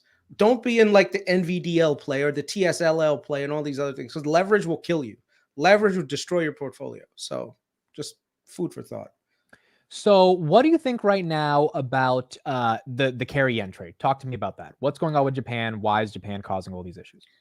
Okay, so let me kind of load. So first of all, let's kind of discuss how the yen, the carry trade works for the yen. All right, let me bring it up real quick, because people understand it if they see it, because a lot of times you learn via diagrams way better than just someone talking. So Japan. Yeah, Pouncer right here, 2288, guys. Robinhood 1498, S&P 517. Seeing a little bit of a red candle on a lot of these, but still reversing from the bottom we had today. Intel 1986. Intel is just getting destroyed. Google at 162 is at 158. Amazon at 160. Carnival Cruise up from 1391 to 1423. Then Apple holding up well, man. Apple was below 200. Apple right back at 209, even though it's down 4% of the day. Pouncer at 2295. Okay, let's take a look. So I posted this last November because, believe it or not, we've had multiple instances where the carry trade has actually been at the forefront of a downturn. The thing is, it just wasn't as widely recognized as it is today. So right now, everyone is blaming the Japanese yen trade and blah, blah. But if you know, in 2011, they had to do interventions, okay? Just to basically walk things off a cliff. So this is not something that's brand new, that, oh my God, no one saw this coming, but it's just this time around, the momentum on it just became too wild. So first and foremost, what is the Japanese yen trade? Like you said earlier, the Japanese economy has been pretty stagnant for a long time. And one of the reasons why they've been stagnant is because they've got a declining population. So they're in a demographic collapse. We in the United States and even in the Western world might be seeing the same thing happening to us in the next 10, 15 years. People are just not having as many kids. Like if you look at the United States, if it wasn't for immigration, both legal and illegal, we'd probably be in somewhat of a flat population growth rate, Population if not. decline. Yeah. Yeah. Yeah, and we might even actually be in population decline to a certain degree. So the first thing we have to remember is whenever you see populations decline, that means that there's less consumers out there for goods and services. And if there's less people for goods and services, the price of things naturally come down. So as the population shrinks, demand for stuff shrinks. And when demand for things shrink, you usually see deflation happen. So the Japanese, in order to fight deflation, have been stimulating. And the way that they've been stimulated is just printing lots of money. Right. Okay. Now, what do they do with that money? They go buy other assets that are out there around the world. Right. The Japanese have been one of the at the forefront of that to try to stimulate the economy. So Now, really, before we set everything up, you're saying that the lack of population in Japan is what has caused incredibly low interest rates for the past 15 years because there hasn't been growth, innovation, et cetera, because of this population issue. So really, people not having babies is one of the core issues for why Japan has been struggling for the past 10 years. Yeah. They have a very strong work ethic. They're very Japanese people are some of those strong, hardest working people you ever meet, nicest people, technologically very advanced, very well educated, right? They have great infrastructure. So they have all the hallmarks of a company, of a country that's actually could be a powerhouse. And in the 80s, they were a powerhouse. But one of the issues is, the biggest issue is their demographics are not aligned with that. So as their economy, I wouldn't say, well, actually, it's to a lot of degree, it kind of was shrinking. You can see here that their economy has been growing at a 1% growth rate, while everyone else, especially, has been growing at a much faster pace. Now, the issue that you're going to have is now, because your currency is so, the government keeps coming in and buying up the bonds and keeping the price of bonds so low that if you wanted to go to Japan, you could actually borrow money in Japan at a very, very cheap price, but you have to do it in yen denomination. So what a lot of people did was, like Buffett, and this is the diagram, they would go to Japan, borrow money for barely 1%, take that Japanese yen and convert it into another currency, like let's say the Mexican peso, buy Mexican peso denominated bonds that are yielding 6.5%, right? And the investor is basically paying the Bank of Japan and the Japanese barely 0.1% while pocketing almost 6.5%. I mean, this was from December of last year. So that's a hugely profitable trade. The problem is when you do that, the price of the yen loses value. And then what ended up happening is it lost so much value because Japan has to import goods and services. Every time that a Japanese person would have to buy something from the foreign markets, it would have to, they would have to pay a lot more because they would have to convert to another currency and do and basically make that purchase, meaning their inflation actually started to go up. The Bank of Japan now said, hey, wait a second, we can't have this situation where our currency is getting absolutely destroyed. Yeah, the consumers in Japan are really annoyed buying foreign anything, equities, goods, whatever, because obviously the yen is so depressed. Yeah. So essentially, the Japanese central bank said, you know what, we're changing our policy. We're going to start to raise interest rates to curb inflation, because they actually started to have inflation. So what happened? And this is from last November. You started to see the central bank changing its tune. So the primary objective of Japan is to carry trades to generate high, blah, blah, blah. But now that the Japanese central bank started to raise interest rates, all these people started to bring Japanese yen back into back to Japan. So the thing is, now all these people that had borrowed money in Japanese yen denominations, they have to sell assets here in the US and around the world. Because if you looked at the what is that thing called? At the global route that we're having, it's not just localized to Japan. It's happening everywhere because people were borrowing in yen and buying things everywhere around the world, even in Japan. That was the other thing. If you look at what Buffett did, Buffett borrowed money in yen. And you know what he did with that money? He bought Japanese companies that were undervalued. So is there any argument that Buffett got caught up in this trade and that's why he's selling so much? We don't know yet. We really don't know yet. So Buffett, what he did was he went to Japan he issued Berkshire Hathaway bonds, but denominated in yen. So he got all this money from these people who bought Berkshire Hathaway bonds, and he took that money and he bought the 5 major trading houses in Japan. And I have that posted in the on Twitter somewhere. And basically, these were undervalued companies with like single-digit PEs. And what he did was he encouraged them to buy back shares. Now, he didn't take more than a 9.9% stake in it. Like Japanese are somewhat protectionist when it comes to some of these things. But basically, he encouraged them to buy back shares and increase the price of the stock. So if you look at one of the things, Buffett has actually made a crap ton of money in Japan over the last year because all of these companies, they did extremely well. Let me bring up some because I think and I know this guy Seymour who's in the Patreon, dude, he tracks Japan very well. Oh yeah, I forgot Seymour Duck. I don't know if he's in the chat, but he's big on Japan. Yeah. Yeah, let me bring up my thing. Or while you're doing that, guys, real quick. So Palantir 2292, Spotify 317, QQQ 434, Robinhood 1515, S&P 517, IWM 200. We listened to Goolsby, we listened to Lee, we listened to Dan Ives. I don't have any quotes from any other major people. The big thing is ISM came in at 51, which is ahead of expectations of 50, and that's better than 48 last month. That's really good. A different read of ISM last week came in at 43. That was really bad. So I think the markets are kind of subdued on that ISM reading. And so far, we're getting some relief. NVIDIA 99.7, Bitcoin at 53,000. But no other updates from there. NVIDIA right here, just at $100, still down 6% on the day. The VIX, real quick, the VIX currently is down 120% from the mornings. So it was up 189%. Now it's up 68%. 39 versus 65. Yeah. So here's a few of the companies. One of them is Mitsui, right? Mitsui.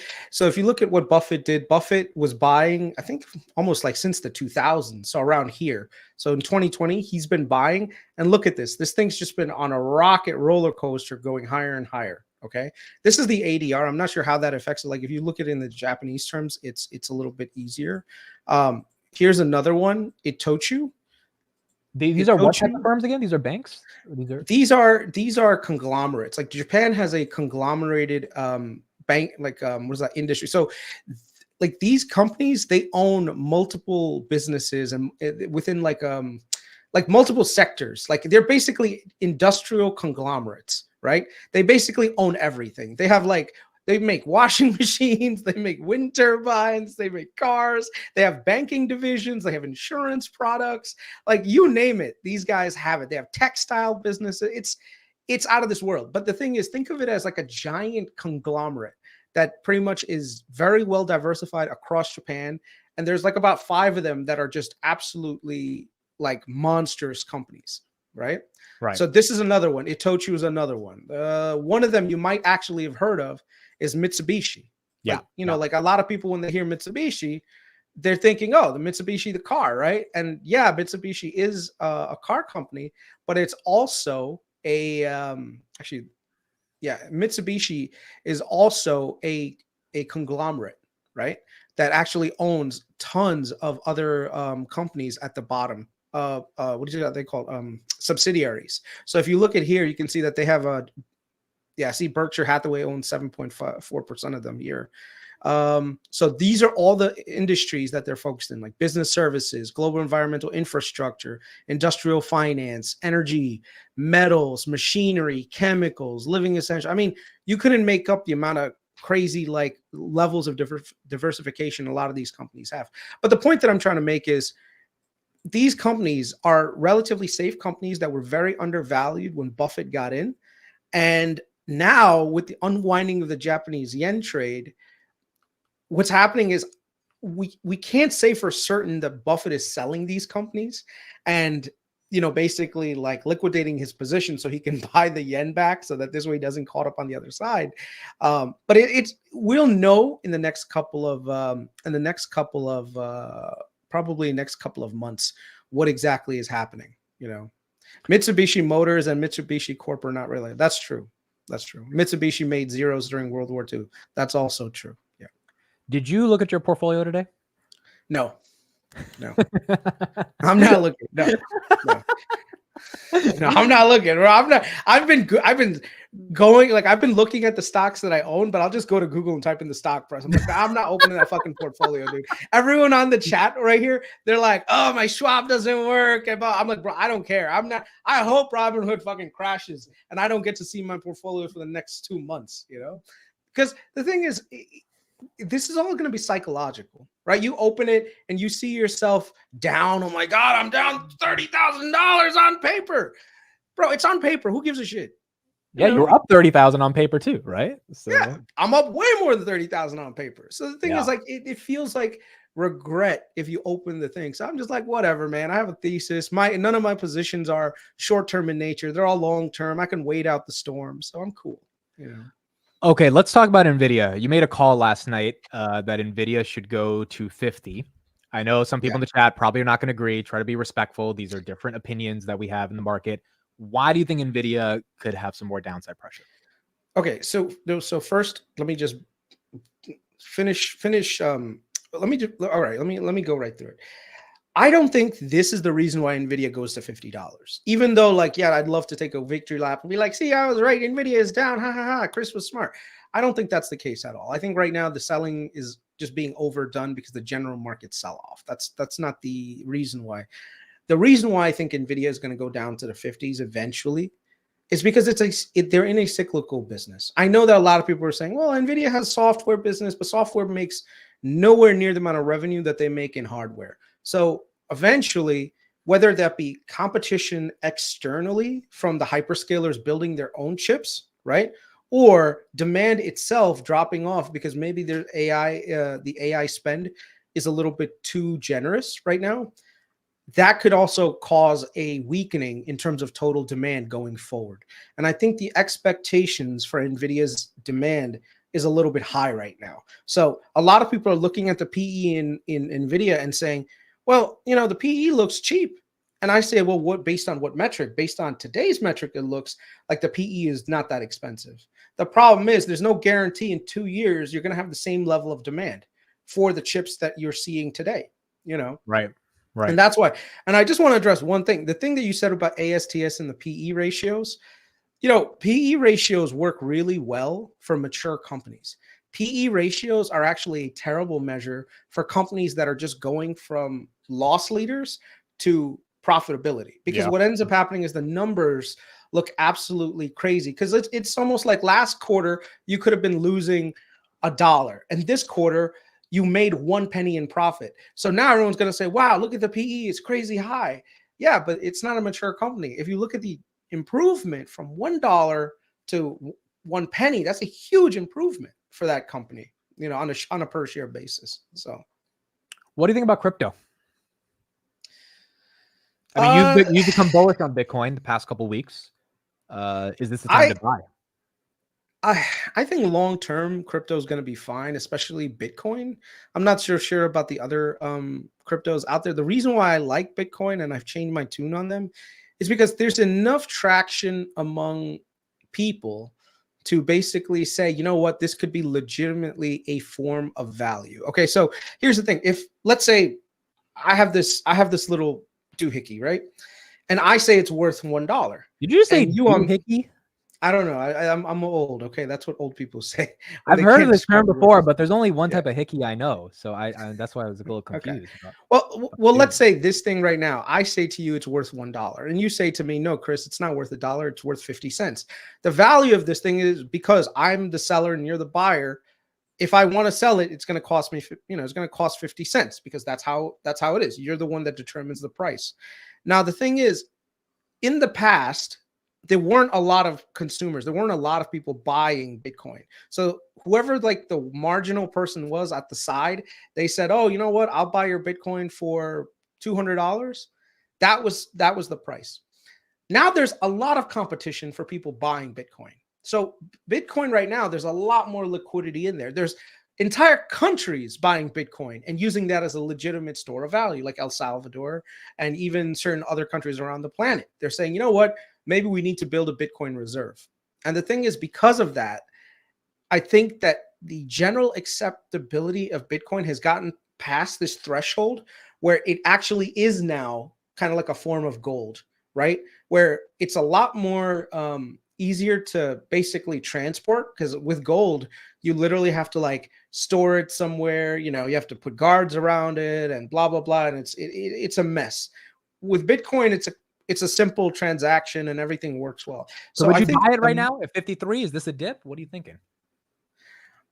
At this point, I would like, I've been DCAing into like $100 a week, you know, which is not much, but I think of it as smuck insurance. I maybe I'll be 55 years old and this thing will be, you know, like 500,000. I don't know.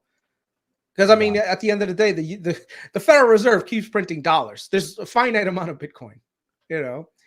My belief in it before was that the governments would regulate it to death, in which case it would never gain general acceptability.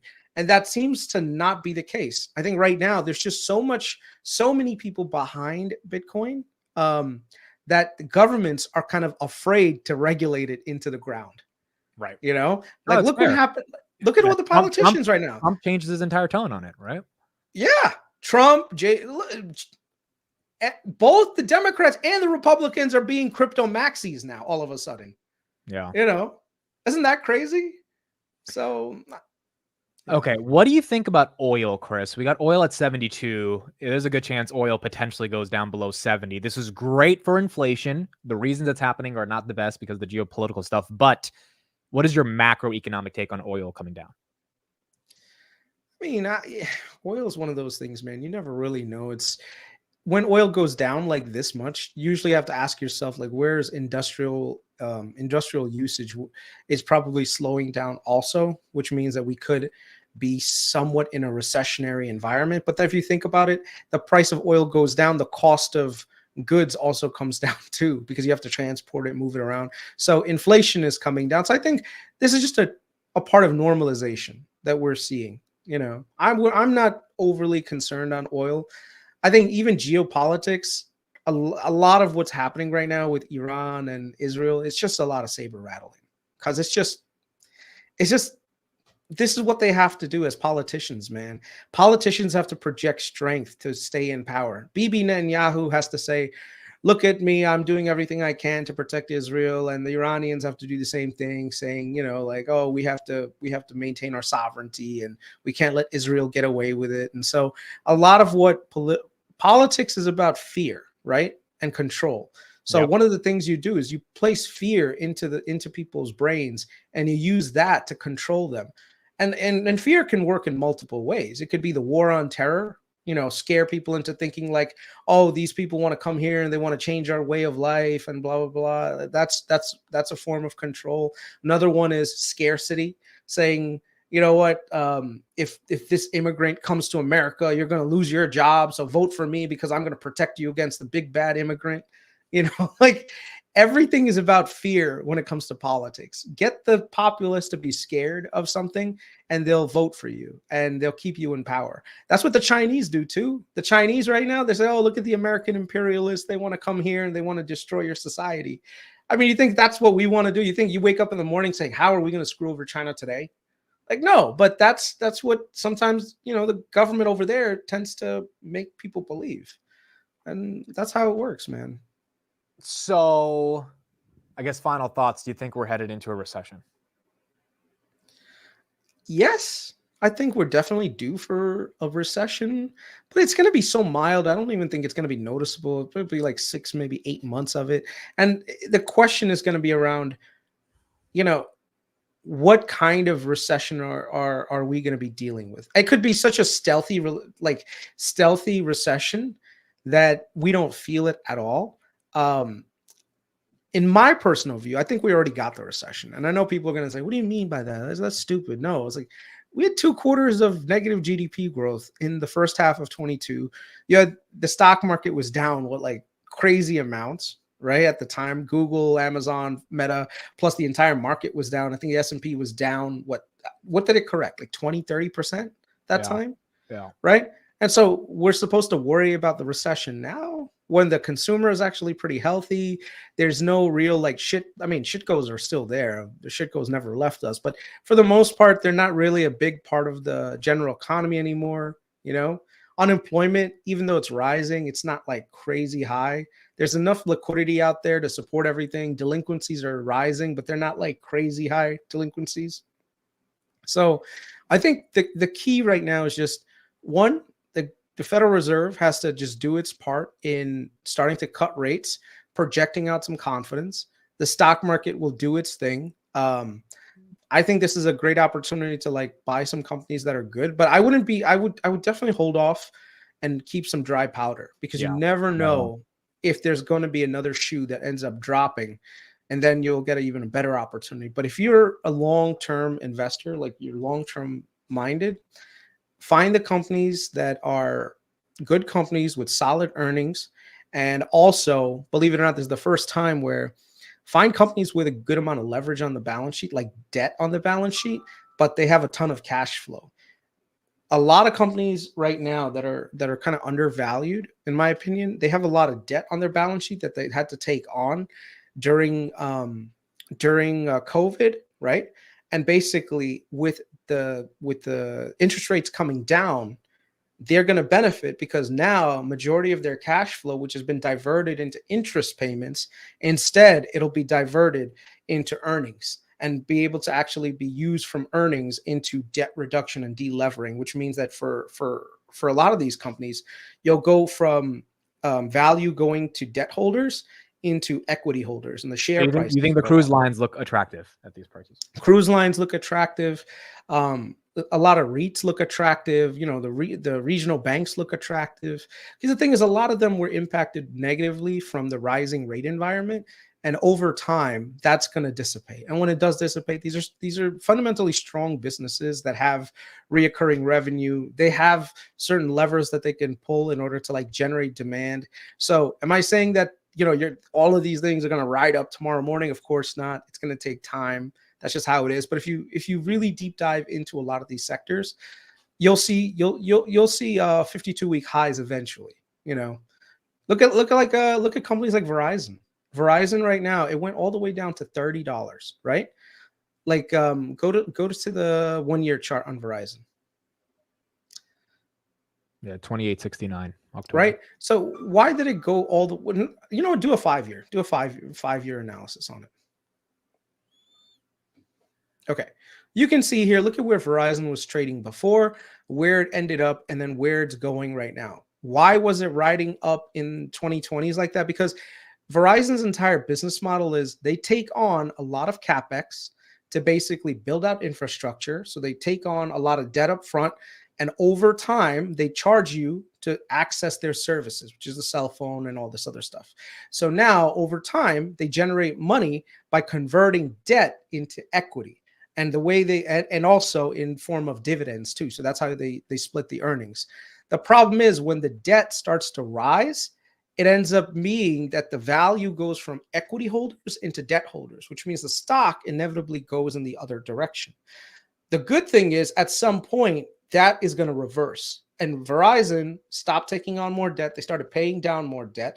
And also at the same time, the debt that they have is actually easier to service going forward, which means people are going to be looking for yield. People are going to be looking for value.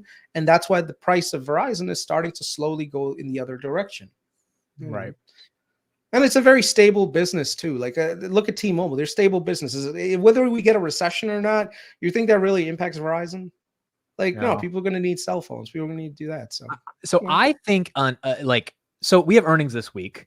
Are you looking deeply at what the companies are saying about the consumer? Because obviously we got mixed data last week. Yeah.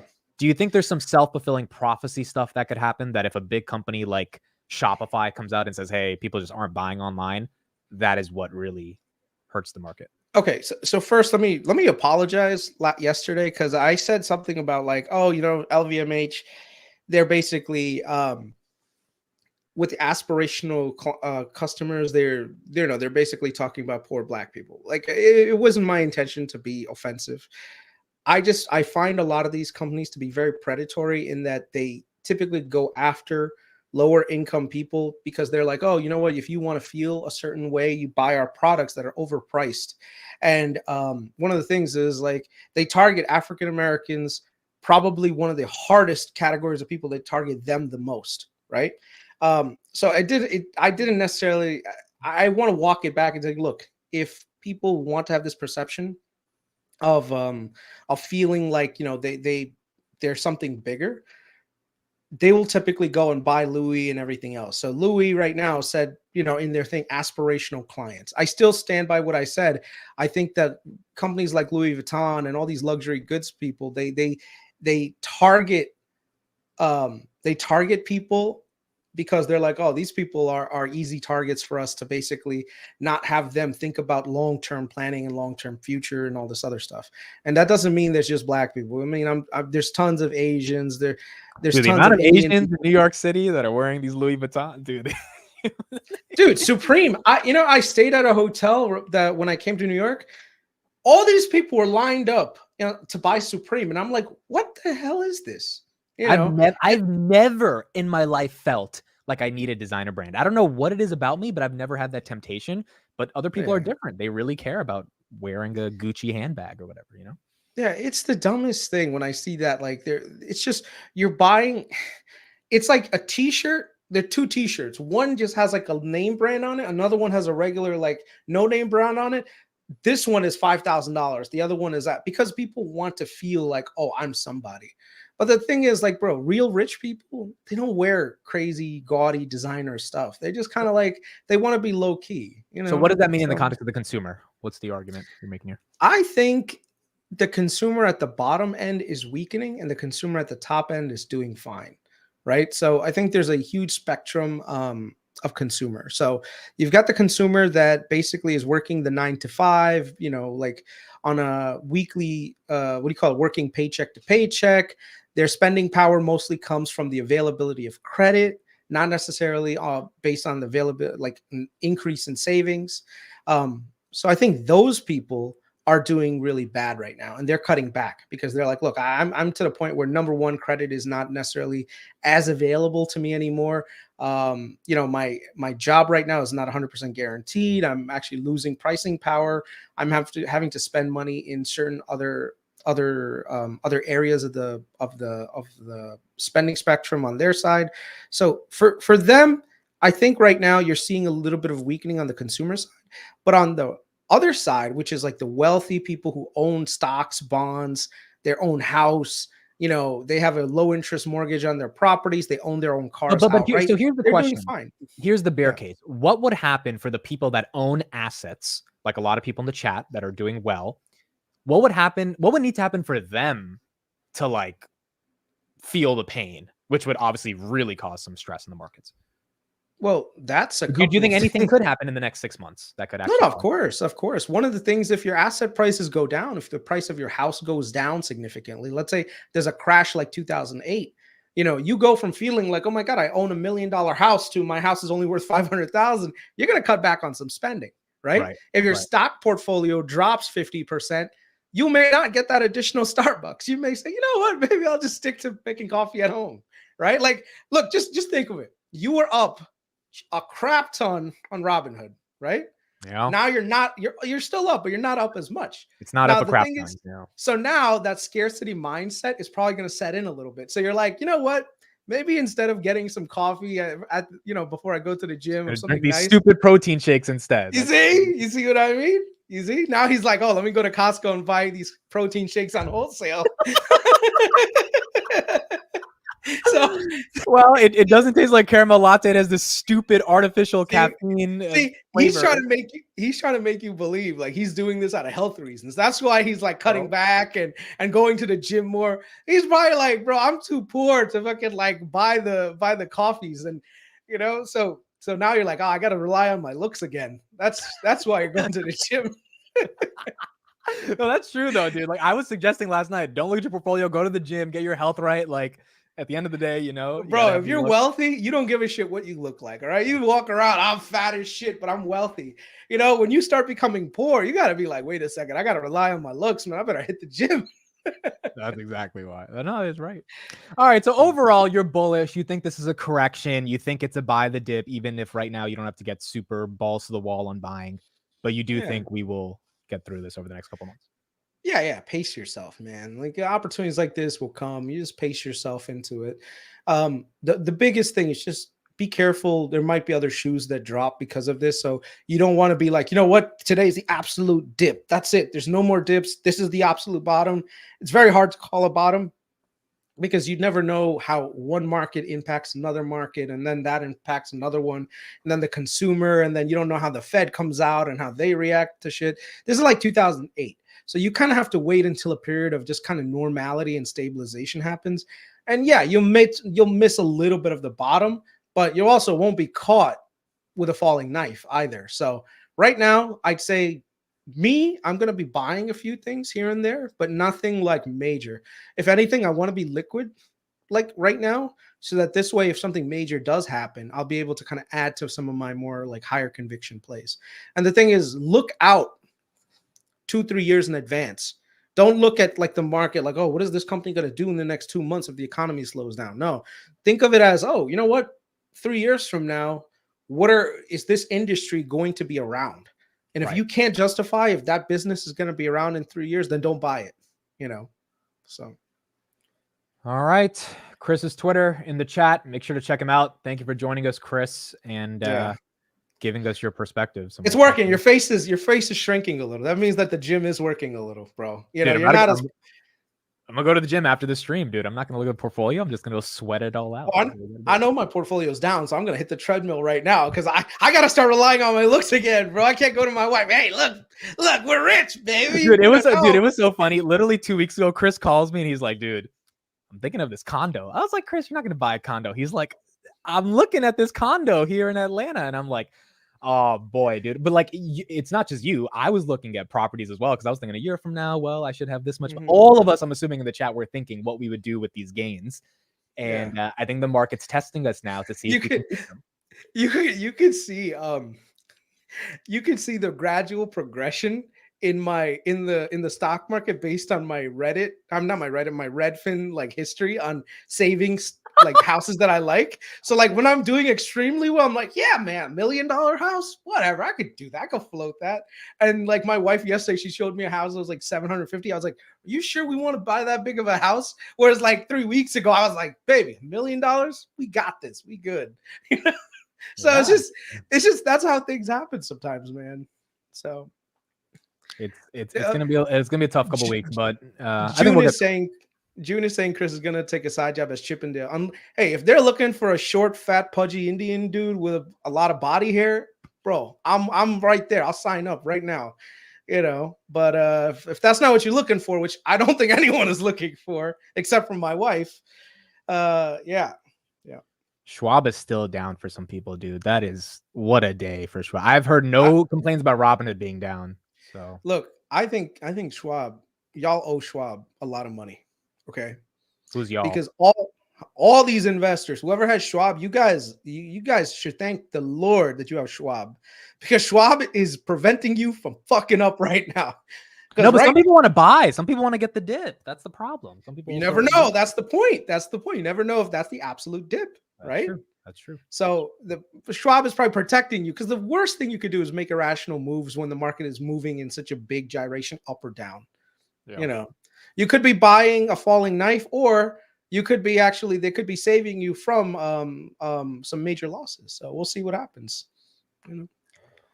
All right, Kris. All right. Thank you for joining. Appreciate it. We'll talk to you soon. Later. See ya. All right, guys. I'm gonna still be on because I want to track some of the stuff going on, but I really have to liquidate my balls. So I'm gonna play a video, and I'll be back in like 2 minutes. And then we'll look at what's happening in the markets. We're seeing a little bit of a recovery, but obviously not a massive one yet. So I'm going to play. We only watched 2 minutes of the Jeremy Siegel video, so I'm going to fast forward and play the latter 4 minutes. And while I'm liquidating my urine, hopefully he keeps you entertained. So. Yeah, there you go. All right, I'll be back in 2 minutes. Listen, I remember, I remember 2000 when Greenspan did 50. And by the way, the market wasn't scared. The market rallied sharply. It was the same thing. December, they should have cut. They didn't cut, and the market said, you should have. And they did an emergency cut a few weeks later. The market made a strong rally from that position.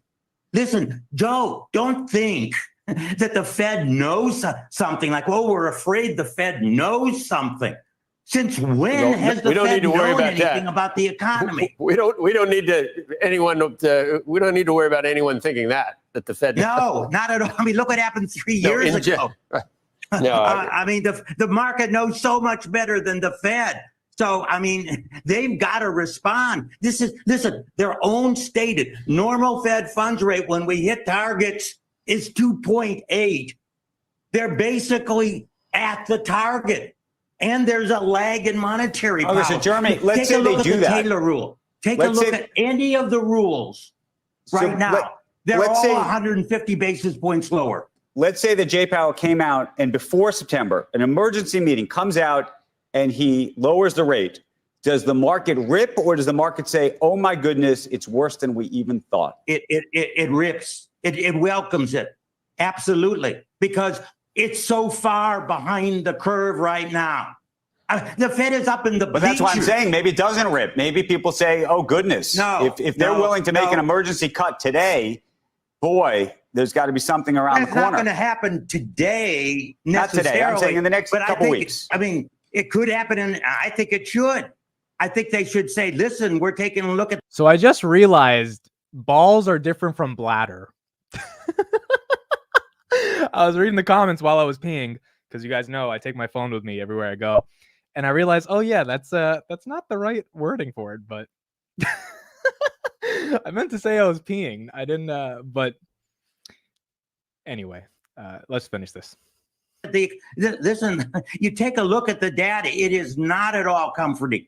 I mean, the hiring employment part of the ISM that we got was just absolutely horrible. I mean, forget about the SOM rules and all that are true, that are predicting recession. I'm looking at the Fed's own data and the Fed's own written policy, 2.8 when we are at and near the target. They overblew one target and they're 90% towards the other target. Period. Jeremy, there's no reason to think, given how long it took to move off of zero, there's no reason to think that they're going to take your advice on this. Maybe they do, but maybe not. What if they don't? Then the S&P right now is only down 6% from the highs. The Dow's only down 4%. Nasdaq's down 10%. I mean, what do you how do you think the market will react if it doesn't look like the Fed's going to do anything before September? I think the market will react badly, very honestly. I mean, if they're going to be as slow on the way down as they were on the way up, which, by the way, was the worst policy error in 50 years, then we're not in for a good time with this economy. And the market and the Fed has to recognize. I mean, I'm just restating their own written policy. 2.8 normal Fed funds. They haven't moved 1 basis point. They're nearly twice. Yep. What their normal Fed funds is.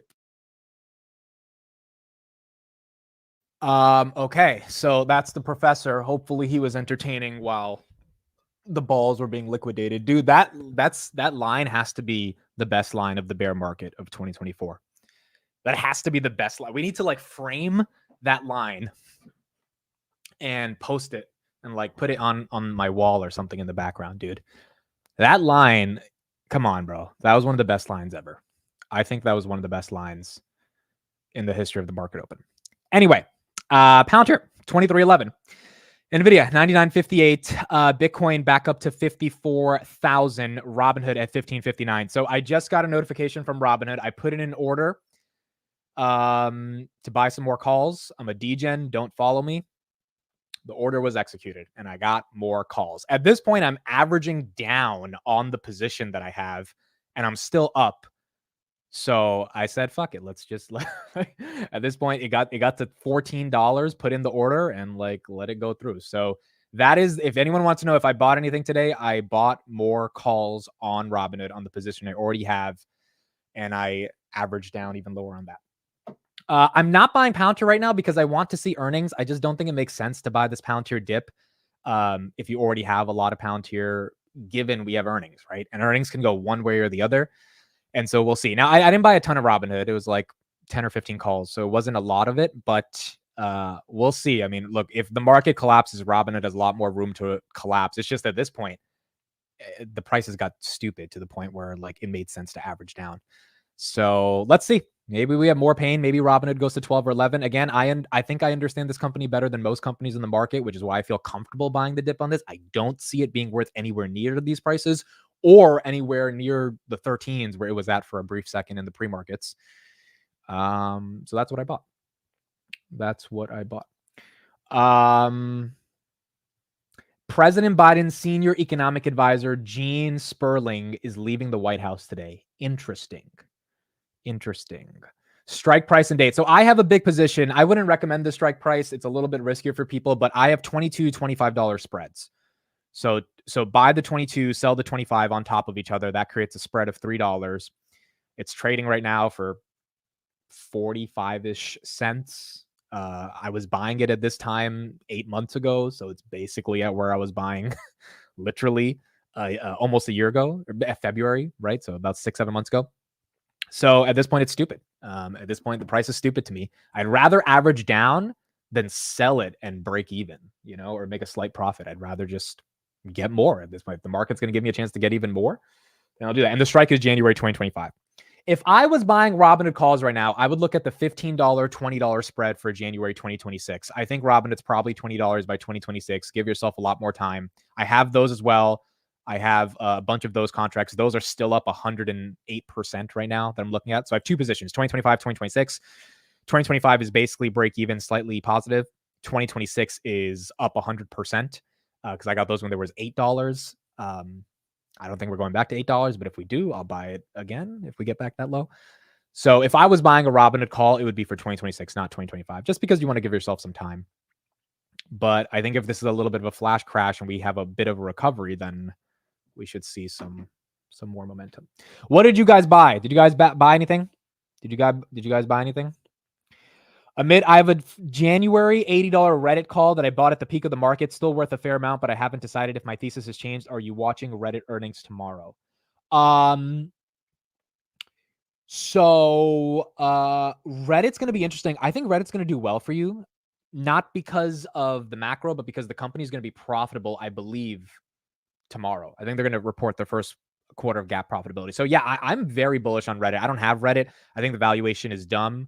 At IPO price at $34. I thought the valuation was attractive. I just didn't buy it because I didn't know if the shorts were going to short the crap out of it on Wall Street Bets or whatever. But Reddit's done well. I like the valuation. They're going to be profitable. I think they have some of the best data for AI. If the market recovers, yeah, I think Reddit does very well. Where is Reddit right now? I just didn't buy it because I was a bit scared of what Wall Street Bets would do. Yeah, 57.41. $80 by January. I don't know if that happens. I think that's very possible if we have a U-turn on the market, but I don't think it has to go back to IPO prices unless, things get worse. So yeah, I think the earnings are going to be good. It's just a question of if the market gives them some momentum. So we got 400 pounds here at 2170. We got Hood, we got AMD, we got Shopify, PayPal, bought Tesla, bought Hood, $17 call, SMCI at 530. I started a Hood position at 15. Dude, congrats. I mean, look, Hood could go back to the 12s or 13s, but for Hood at least, because I've been covering this company in depth, I think it is a gift, a fucking gift to get this opportunity again at Robinhood at 15 because it has no business trading. The market cap is 13 billion. They have 5 billion in cash. The enterprise value is 8 billion. The price of sales is 6. It makes it's obviously the growth is 40% year over year for a company with $8 billion enterprise value. I mean, it is a gift to be getting it at these levels again, but the macro is different. So if the macro recovers, maybe this recovers. If not, maybe it trades sideways, but I think it has some juice in it as the macro recovers if we get that, but we're gonna have to see what happens. So I like Robinhood here. Some other companies I like at these levels. Look, I don't hate Shopify at 52. I think they can come out and say the consumer sucks tomorrow and that could hurt them, but I don't hate Shopify at 52. Coinbase at 170 in the morning. If you're big on Bitcoin, I think Coinbase was an easy buy at 170. I don't have any Coinbase. Most of my exposure to Bitcoin is through Robinhood. So, but Coinbase at 170, I thought was easy. I talked to a friend of mine who said he bought a ton of meme coins this morning. He made a lot of money off meme coins. He said he bought a ton of Solana and a ton of meme coins and calls on the Bitcoin miners for 2025 January. So, one of my friends texted me today that that's what he's been buying. Grinder, I don't like it until it gets to $9. So we'll see if that happens. Google at 164. I don't love Google at 164. I don't hate it. I think Google in the 150s gets a lot more attractive, but Google at 164 is on a price to earn. I mean, it's trading at 21 PE. So I don't think you can hate Google at this level. Meta, I don't like it 470. I like Meta in the 450s. I don't know if we get back there, or 440s. I don't hate Meta at 470, but I wouldn't like rush to get, like, the thing that I would rush to like take my money immediately is Hood, because I think it has no business being in the 15s. Not Palantir, because they have earnings today. Palantir still up 45% year to date. SMCI is a cyclical business, so it's hard to be rushed to buy SMCI. Yeah, that's a question for the chat. What is something you're looking at that you would rush to give your money to buy in this downturn? Hood is the main one for me, just given I think it's taken a really... Oh, CleanSpark, that's another one where I would rush. I mean, look, you have to be bullish on Bitcoin, but I would like, if I was big into CleanSpark and I had a position and I wanted to DCA, this is another one at $11. We haven't seen this price since January. This is where I would be like, all right, take my money. Like, and you live or die with Bitcoin on CleanSpark. Kava, Tesla. Really? You're rushing to buy Tesla at 175? Tesla... Oh, if Tesla gets to 175. Okay, so you're saying Tesla's at 197. Gotcha. If Tesla gets to 175. Yes, that makes more sense. I didn't think Tesla was 175. Yeah, I feel like that would be a little bit crazy if Tesla got to 175. Tesla 150 to 175. Yeah, 150 is absolutely rush to give your money. SoFi, where's SoFi? We have to be back above 6 on SoFi. 650. Okay, SoFi's at 650. MicroStrategy. CrowdStrike. Okay. CrowdStrike, it's up for this Delta thing. Apparently they said they're not responsible for it, which is interesting. I wonder if they make that argument. HIMS. Yeah. Where's HIMS? They have earnings today as well after the bell. HIMS 17. HIMS is down 3%. Where was the low on HIMS? 1587. Yeah. So in the pre-market, these stocks got nasty, dude. I mean, these stocks took a mean beating. And it looks like they're getting up a little bit. Palantir under 20, 1000% is a take my money, 100%. And we'll see after earnings how the market treats it. But yes, Palantir under 20 would be that for me as well.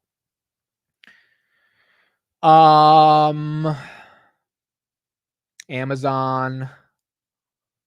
Yeah, I mean, dude, so far markets are recovering. I mean, recovering as much as they can. S&P was down almost 5%. Now it's down 3%. So what I mean recovering, I mean, we're seeing a U-turn. Tesla maybe going back to 200. So if we're seeing that U-turn, the bid has stepped in. Now we have to see how big is this Japanese yen trade? How big is the Iran potential attack on Israel? They keep saying we're not going to announce, but then they keep announcing when they're going to attack. So I think they're trying to act like they're tough. And I do think they will attack, but we're going to see how bad it is if it leads to something bigger. And then the Fed, right? Does the Fed step in at all? We didn't get a circuit breaker at all this morning. The market didn't stop trading. Like the worst fears that we had in the pre-market, they kind of went away so far. The market didn't literally stop trading like they did back in the pandemic or in the GFC. So it's not like it was that bad that we saw. Uber under 45, I agree. Uber under 45 is attractive as well. I want to play a clip from Cathie on a recent podcast and give you guys her thoughts on what she thinks is happening with the broader market. Let me pull that up right here and what she thinks the Fed needs to do. So let me pull this up. Let's watch about 3 or 4 minutes of this. And then we'll keep looking at what's happening in the rest of the markets. Amid, are we having a nonstop stream till evening and into the earnings? Probably not. I'll probably be out of here in like 30 minutes. Yeah, because I got to get ready for the Palantir stream at 3:30. I got to prepare for that. But also, I need to go to the gym, dude. I need to like sweat it out, work out, all that stuff. I have to finish a couple other things. But we'll be back at 3:30, and we'll see. Alex says this morning it felt like the entire economy was about to collapse. It did feel like that. But things are so far not horrible. Is Schwab still not working for people? Let me know. Is Schwab still not working? Because this is sad. Dude, this happened twice. 2 weeks ago, Schwab was down again. So this is not the best PR for Schwab right now. Definitely not the best for them. I need to empty my balls again. Yes, exactly. I can't believe I said that, dude. I can't believe that was a good line, though. It was a good line. Like, next time I'm on a date, I'll be like, shorty, I got to liquidate my balls. You know what I'm saying? All right, here we go. Think the government can just keep propping up the stock market forever, or just keep everything going and keep printing more money to keep things running? Well, first of without all, a- I don't believe from a government, I believe government spending Yeah. is taxation. Just G equals T. And what does that mean? So it's not helping the stock market. That I know. The stock market looks at what's going on right now as low multiple. That's why it's so surprising the valuations are where they are, especially for the mega caps. So that's, and when I say government spending equals taxation, what does that mean? Either they're going to have to raise taxes, which we do not think they should do, or there will be inflation. So you inflate your way out of the debt, Right. right? You pay it off with cheaper dollars, or there'll be a cut in government spending to actually take taxes down. We're hoping that growth associated with innovation will be, help with that last way of doing things. So I do not believe the government is helping the stock market here. I actually think it's hurting underneath the valuation in the market. In terms of monetary, Guys, that wasn't a fart. First of all, my mic is muted. That was Graham. You know how you're like saying when someone's speaking during a podcast? That was him saying and that's where you heard the like, but his sounded like a fart. So that was Graham. policy. If you look at M2 growth, it went negative in 23, January of 23, and we just moved positive. Now that was after a huge surge, but I think that the Fed has neutralized the impact of money on the stock market, and I think we know that all too well, because our strategy, in terms of what you're talking about, was the biggest beneficiary in 2020. And I didn't like that. Even though it helped us tremendously, that boom was too much too soon. And we were punished in 21 and 22 mightily. So no way did monetary policy help innovation strategies or long duration strategies like ours. In fact, it hurt all long duration strategies, including bonds. Bonds had the worst sell-off in 21 and 22 since, the 1700s. It's never been this bad. So all long duration assets. I think the opposite is going to occur now. Rates are going to come down. If we're right on deflation, good and bad deflation, and if the cycle continues to weaken as the consumer saving rate forces consumers to cut back and margin pressure forces companies to lay people off. I don't think it's 08, 09 at all. And in fact, I think we've been through a rolling recession since the minute the Fed started raising rates. Housing went down immediately, right? As soon as they raised, housing started moving down. And by some measures, housing is down 40, 50% still. So housing, commercial real estate, office, and multifamily, so somewhat housing related as well.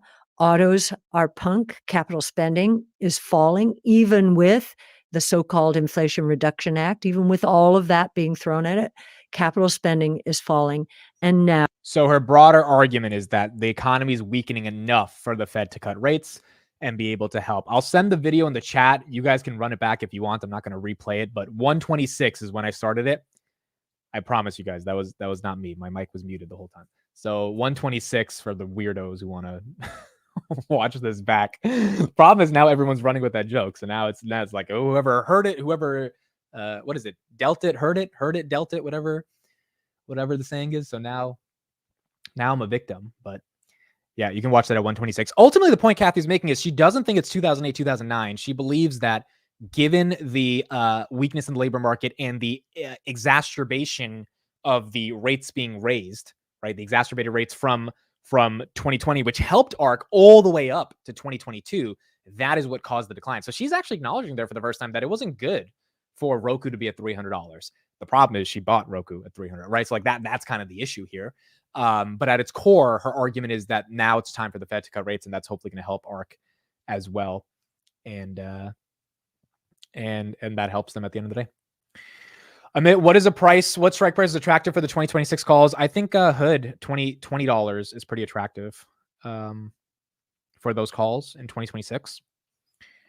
I think $20 is reasonable. It's at 15 right now, so there's a decent discount. If you want to be a little bit more edgy, 25, but $20 by 2026, I think is not a horrible call. Tyson Foods double beat today. Yeah, let me pull that up. I saw that here. Tyson Foods had a good earnings. Tyson is a big consumer company because they obviously Tyson feeds a lot of people with their food. So they're trying to contribute to gas prices. Dude, gas has gotten cheap, dude. It was the cheapest I've seen in a while yesterday. Okay, so Tyson sales of $39 billion in the first 9 months. Third quarter sales of $13 billion, up 1.6%. Operating income $341 million. Adjusted EPS of 87 cents. Total company GAAP operating margin of 2.6%. Tyson's ticker. Let me pull that up real quick. See if they benefited from this. Tyson TSN. Wow, Tyson's up 3%. Huh? So this goes to show you if you're a consumer company like Tyson that can put up your numbers, which these are, not bad numbers at all.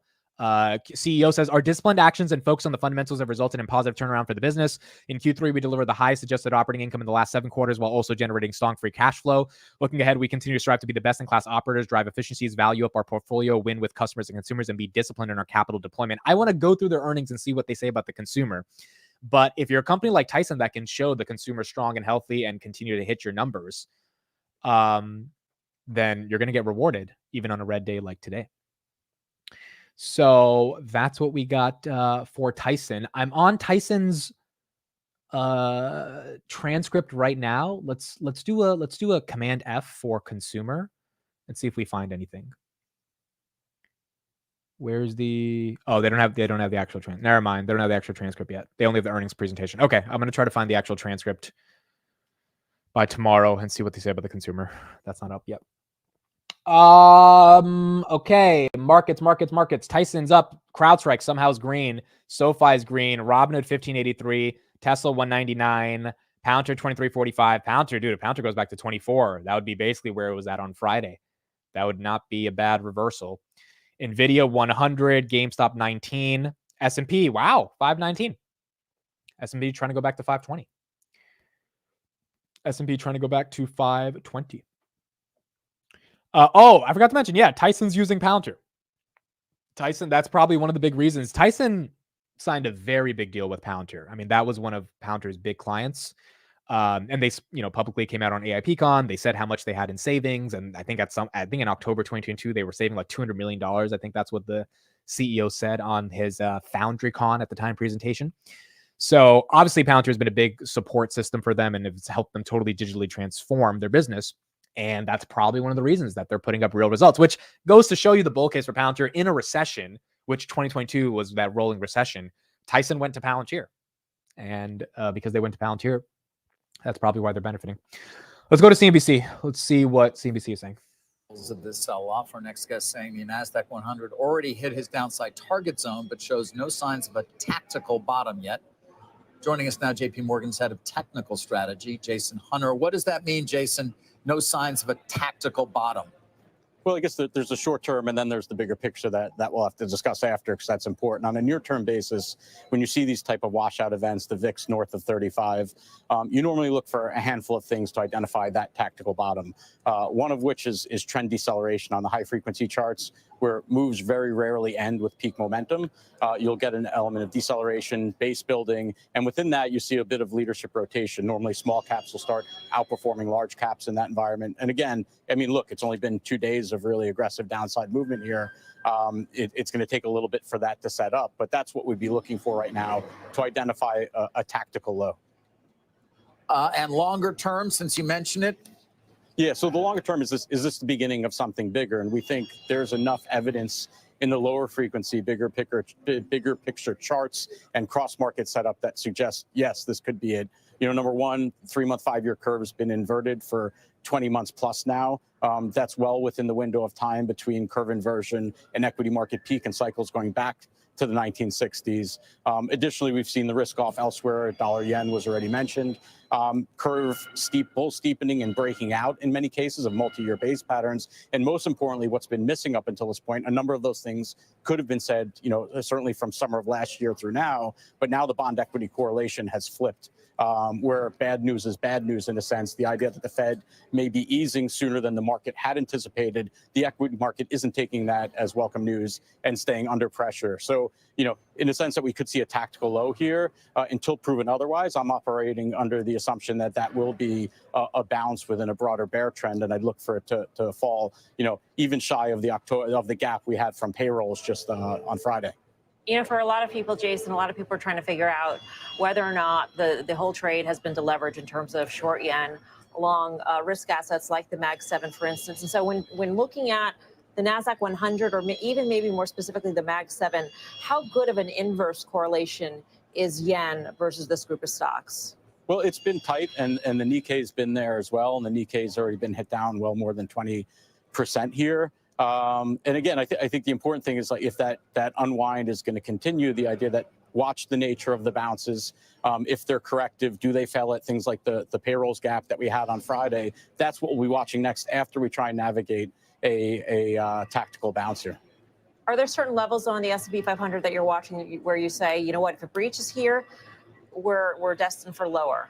So there's two key levels that we're watching: the 5,000 to 5,100 area, and then below that you get down into 4,600 to 4,800. The second one, I think if we do get down to that, it'll come in the September-October period when the seasonals are fully negative through the middle of October, and that's the big one. Because if you look historically, you've got the equivalent of the SPDR ETF volume weighted average price. And if you go back to the 1990s, we've shown this in our work for several years now, that volume weighted average is a big bifurcation zone.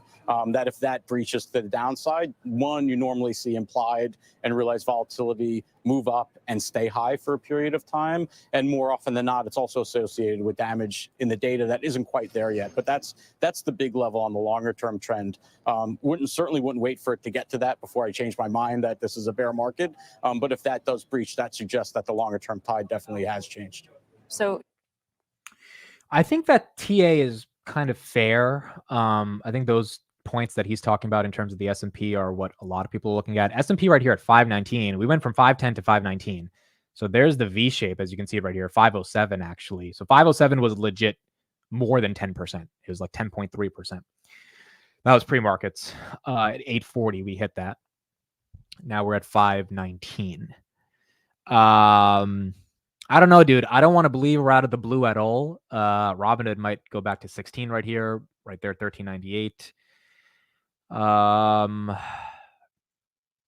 Like, this is a good bounce. I don't know if it's a bounce that's sustainable given all the uncertainty that still exists. Obviously, stocks are still down a lot from their peak. But again, I said this yesterday on Twitter. All of us can agree that big tech needed this, right? Look at Apple, still at 212. Like, all of us needed NVIDIA to not be at $140 anymore. All of us knew, Google at 190 was pushing it. It was trading at a 27 PE. Meta at 540. You could justify it, but it still was pushing it.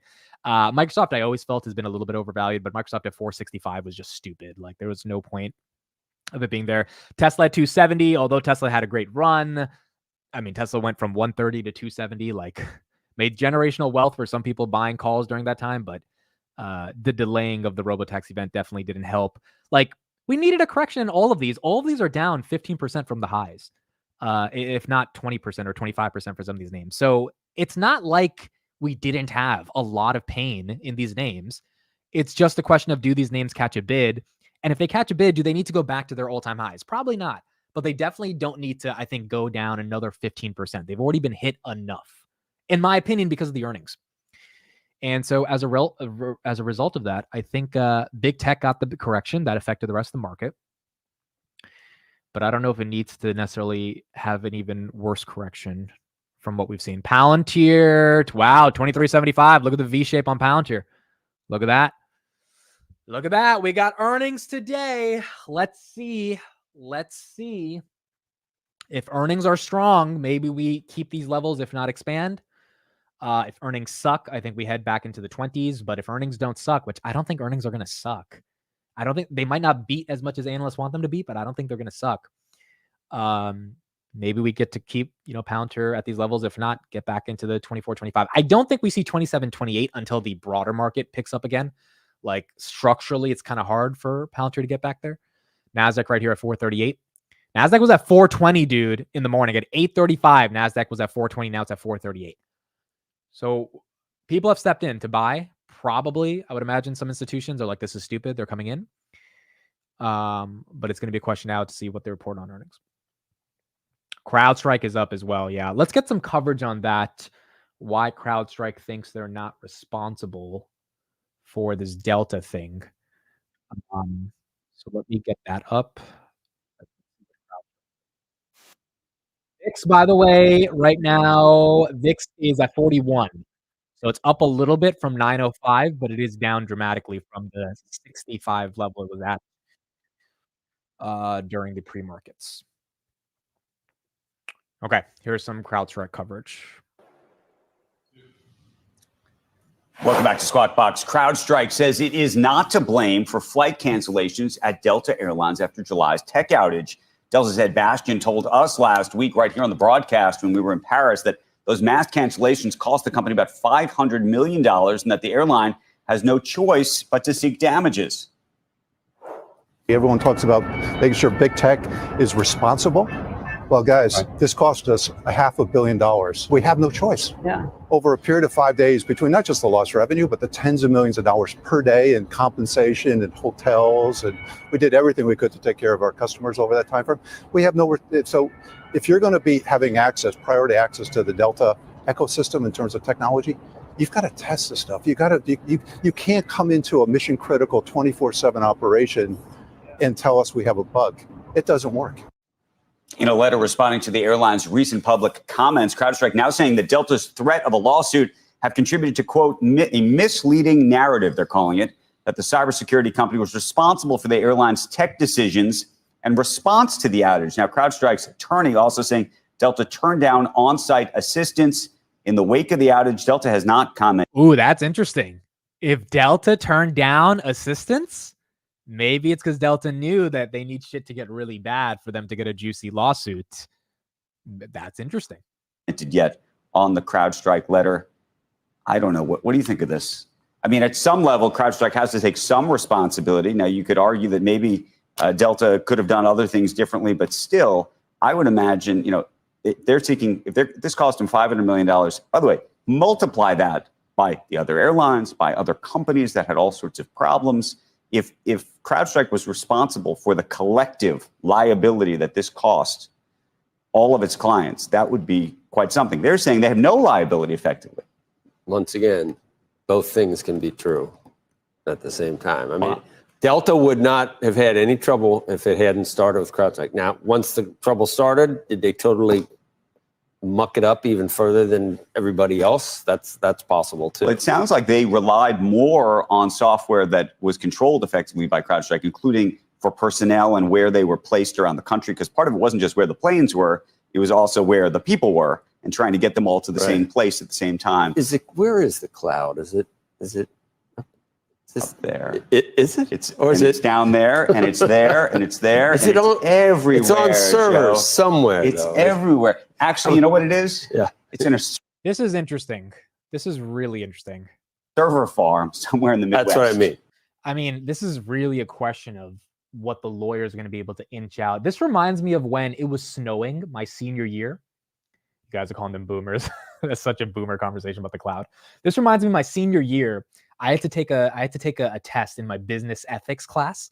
And I went back home for the weekend. It was Monday. I had to drive back to school, and it was snowing like crazy. And so I really didn't feel like driving, bro. And so I fucking emailed the professor. I was like, dude, it's snowing hard. Like, can I just like take the test like tomorrow. Like, I'll come in after school and I'll take the test. And he was just like, nope. It was like, you either take it today or you fail. And I was like, oh my God. So I got out of bed. I got into my car. I started driving. And ironically, as I was driving, the snow kind of stopped. So it wasn't that bad of a drive. And I took the fucking test. So it's one of those things where it's kind of like, you can try to blame someone else, but sometimes if the facts don't align, because my professor easily could have been like, if I really didn't make it, and he could have been like, dude, the snow like stopped, like why, like it was not that big of a deal. So CrowdStrike could be like, hey, we offered blah, blah, blah, but the Delta said no. So like, this is going to be a total back and forth against these two companies. And I guess we're going to see how that plays out.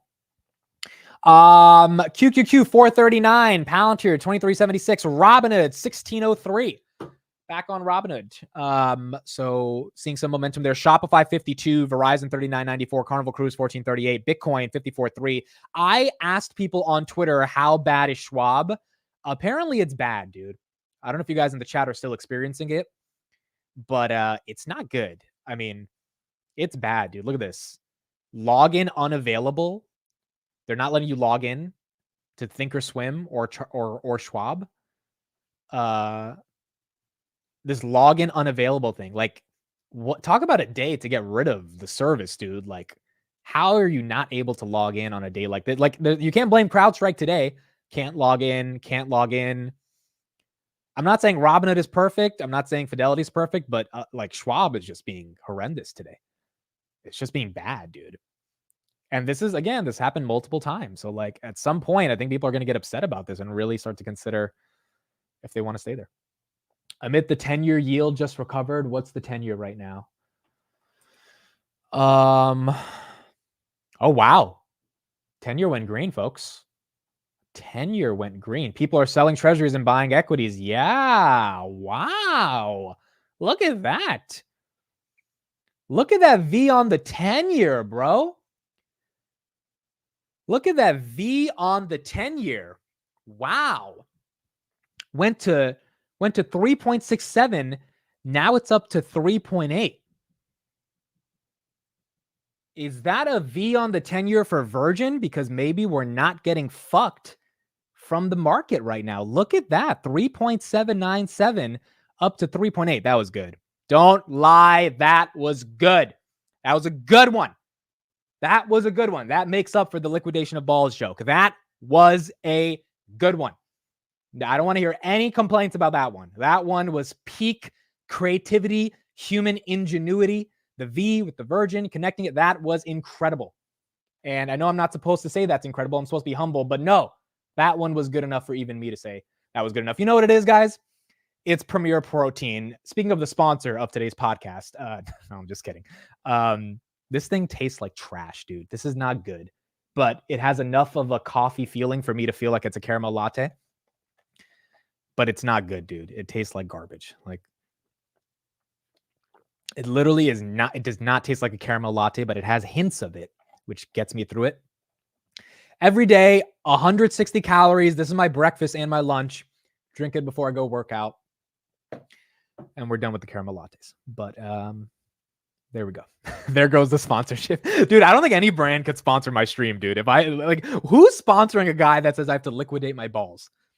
And I say it, S&P right here, back to 520. I say it not because I'm trying to be weird. I say it because I just don't know how to say certain things. And then it comes out that way. Like, what company's sponsoring a stream where your brand is attached to that shit? You know, like, there's just no way. There's no way. Okay, Tesla. Wow, Tesla above 200. 203, S&P 520, QQQ 439, Palantir. Palantir looks like it wants 24. It hit 23.90. I missed it. It hit 23.90. So whoever bought it at 21 this morning, congrats. Nvidia 101, Nvidia at 92 this morning was the dip so far. TSLL, it went from 7 to 9. IBIT, it was down 20%. Now it's down 13%. MicroStrategy was 1,000. Now it's at 1,300. I mean, we have a nice V shape across a lot of these equities. It's not too bad. It's not too bad. Hims can sponsor your stream if you say stuff like that. That's funny. Virgin Airlines should sponsor a mid channel. That's a good one. That's a good one. Oh my gosh. Oh my gosh. Oh my gosh. Joe Rogan had a fleshlight sponsor for years. He did have a fleshlight sponsor for years. And that's how companies knew Joe Rogan's stream was the right stream to advertise on, because he sold a lot of those. SoFi at 664. CrowdStrike going actually green. Incredible. CrowdStrike 223. Amazing. 10 years still at 3.79. There you go. Let's go back to CNBC, see what they're saying. Let's see if they're thinking we're seeing a little bit of a bounce now. But we are being a bit green. Did anyone catch the Olympics this weekend? The United States won the gold medal thing by like 0.05 seconds. Like, it was really, really close. But we pulled it off. Here's some coverage on Warren Buffett and Apple. Let's take a look at that. Hood was down 20%, dip chopped in half. A lot of stocks today, they were down 20, 30%. Now they're down 10 or 15%. So let's see if it continues or if this is a bounce. Let's see if it's a real bounce or it's just some pain as we get further in the red. Technology, Apple shares continuing to slide following Warren Buffett and Berkshire Hathaway slashing its Apple stake by about half. Tom Forte, Maxim Group senior consumer internet analyst, joins us now. Tom recently raised his price target on Apple to 203 from 195. Keeps a hold rating on the name. Tom, great to have you with us. Thank you for having me, Melissa.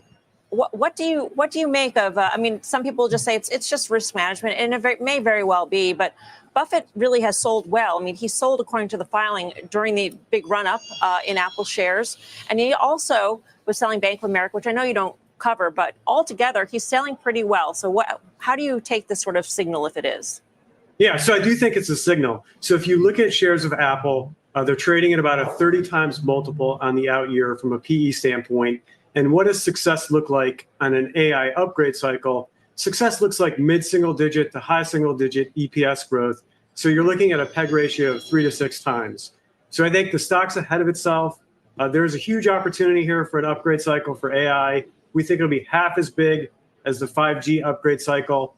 For example, they're going to have to navigate regulatory challenges in China, which is about 19% of sales, and Europe, which is about 25% of sales. And we already know they're going to do a staggered launch to the extent they're going to have new hardware, or we're going to wait for the new software for the full impact of Apple Intelligence. So Warren Buffett's moves make a lot of sense to me right now. So in terms of where the stock price is at this moment, 209 or so, do you think that it's pricing in that sort of degraded upgrade cycle or lowered expectations for an AI charged upgrade cycle? You mentioned that you're pricing in about half of what Wall Street is pricing in. In China, it's not just regulatory issues. They don't have an AI offering in China, and they will not unless they probably partner. So it's not just a regulatory issue they have to navigate. It's a whole AI offering that they have to figure out. They may never have a true Apple Intelligence in China. So they may run into the same issues that Meta and Google have run into in China. So I do think that the market's still ahead of itself. If I'm projecting the 50%, I feel like the market's projecting a full 5G type upgrade cycle, and that may not happen. At the same time, Tom, relative to other big cap tech stocks, particularly the Mag 7, is Apple, in your view, the most defensive? I mean, it may just be the cash cycle. It may just be, the services revenues. I don't know. That's the way it's being treated, at least in this pullback. Yeah, from a balance sheet standpoint, it clearly is the most defensive. So Apple has the ability, still generates $100 billion in free cash flow to continue to buy back shares, irregardless of what Warren's doing.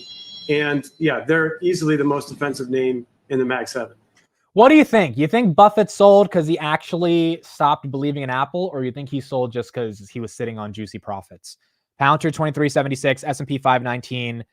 SoFi just went green. Look at that on SoFi. Robin at 1609. Robin was down 20%. Now it's down 10%. So Robin's going to big green right here. SoFi 667. And Apple, I mean, dude, Apple still, look at Apple. It's down 4%, which is a lot for Apple, but you would think with the Buffett sale plus all the madness we had this morning, Apple would be down more, but it's doing okay. He did sell a lot though. Like he sold 50%, dude. That's a lot of the position. Like, it is weird if you're such a long-term investor. Like, why are you selling 50%? I mean, there's so many other, like, do we think Coca-Cola is going to do better in 5 years or Apple? Apple, okay, so then why not sell more Coke versus that? You know, like unless you think something really bad is going to happen and you're unstable in your now Buffett's not always right on everything. But I don't know, people saying, oh, it's still his largest position. I don't really buy that. Like, sure. But when you sell 50% of something, you're obviously feeling there's some issues with your holding to reduce that much. Maybe, you know, maybe the honest truth is maybe he just sees more potential in another equity and he wants to really take a big stake. Like, in my opinion, a PayPal. You know, I don't think that's a horrible thing for him to get into. I know Intel's not loved right now, but maybe he sees opportunity in Intel. Disney, I think, is another one he would probably like to look at, but because he's always loved Disney, but Disney's been having issues. I don't know. Maybe he's just finding equity to move in different places. Amazon right here at 162, Google at 165 as well on the day. SoFi at 589 was dumb. Yeah, dude, the pre-markets were, I mean, I woke up at 7:40. Usually I wake up at like 6:30. I don't know what happened. I guess I did have a crazy dream today. I don't remember the dream, but I woke up and I knew the dream was crazy. Like I was like, what dream was that? But I can't remember it right now. But I woke up and it was kind of like I woke up. Honestly, I thought I woke up late. I thought it was 8:45 already because usually I wake up, you know, hours before the market opened. And so I woke up all of a sudden. It was sunny outside. I was like, oh fuck, am I late? And I checked my computer because my phone was dead, and it was 7:40. I was like, okay, 7:40. And then I just, you know, I opened up the stock market and I'm like, oh, this is bad. And then I charge my phone and I get all these text messages. I'm like, oh, this is really bad. Like, this is a bad day. This is really red. And then I realized, yeah, shit's hitting the fan. So like the morning was just wild. I think everyone had it. How did you guys feel when you woke up in the morning? How did you feel? Like, how did you wake up and see what happened in the morning? Dude just admitted his phone is always dead. Yeah, dude, it's usually I charge it when I'm sleeping, but I guess I forgot to put the charger in. You know, last night I watched an episode of Prison Break. I think that's what happened in my dreams, dude. I think Prison Break, that show, it showed up in my dreams in some way, and Prison Break is kind of a crazy show. So that's probably why I had some weird dream, but I just fell asleep and I woke up a bit later than I expected. Wishing I had more capital to buy. Was desperately waiting for your live. Aw, I appreciate it, JA. Thank you for that. Was to be expected from Friday. Yeah, futures is when the party really got started last night.